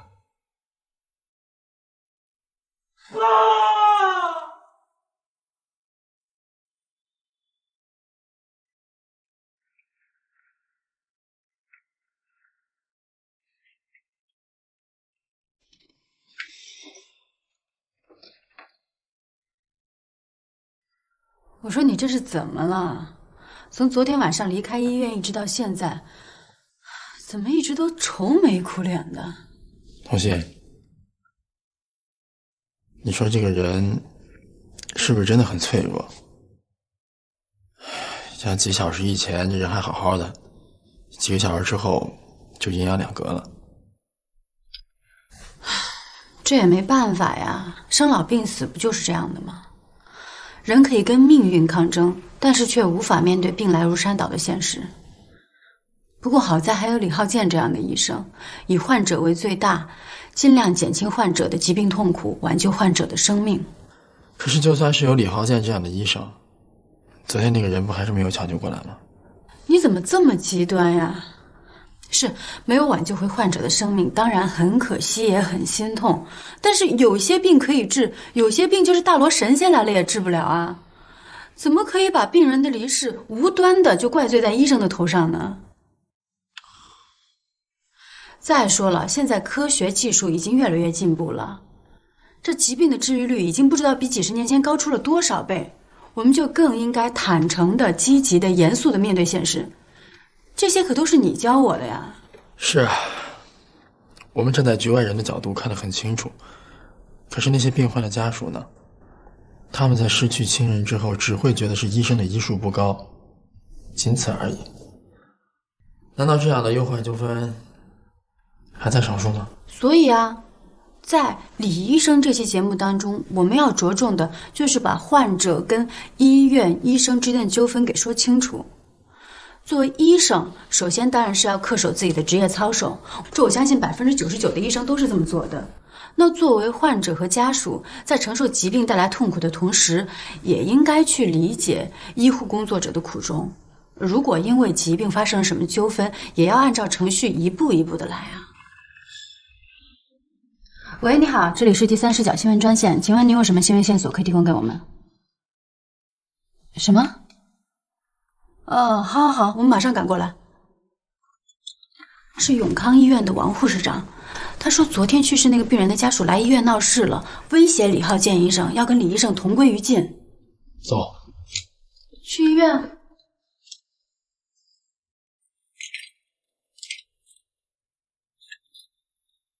我告诉你，姓李的啊，你就是一禽兽不如的医生，知道吗？你配当医生吗？你兽医吧你啊！马先生，不讲理啊你！马先生，您先冷静一下。关于马老先生的事情，我们也感到非常的遗憾。可是您也看到了，在马老先生出事后，第一时间我们就采取了措施，进行了抢救的。你少跟我说这没用！我告诉你啊，我跟你说，我爸活这么大岁数，就很少生病。哎，这次就是普通的感冒发烧，不是怎么来你们医院打两瓶点滴，这人就没了。马先生，你听我说，这马老先生是突发癫痫引发窒息死亡的。你胡说八道！我爸根本就没有什么癫痫病啊，一定是你们啊给开错了药，哎，治疗不及时给耽误了。我告诉你啊，今天你不给个说法，咱同归于尽。哼！先生，冷静点。哥，你说什么？你让我冷静，我能冷静吗？啊，我这出差刚回来，咱爸就死于非命。我告诉你们，就你们这帮医生，这骗子啊！你们今儿不给个说法，咱们谁都别活，都陪我爸陪葬去，知道吗？陪葬去！马先生，您这样是解决不了任何问题的。您先把手放下来，可以吗？有什么事儿，咱们都可以好商量。如果您对李医生或是对我们的医疗有什么不满意的地方的话，您可以走程序找我们院领导。如果这是我们的责任，我们绝对不会推卸的。李医生，我本没想找你们医院的麻烦，可是你们一句突发性癫痫就解释了我爸的死因，我觉得疑点特别多。啊，还有，让我们找院领导走程序，我们就一普通老百姓，我们怎么知道你们在没在背后搞手脚？我不管。总之，我坚决不认可你们的说法。那你们想怎么样？我们要求知道真相，要求你们承认就是你们医院害死我爸的。没错，我告诉你们，这就是一起严重的医疗事故啊！你们必须负责到底，要不然没完！哎呦，爸喂，你死得可冤！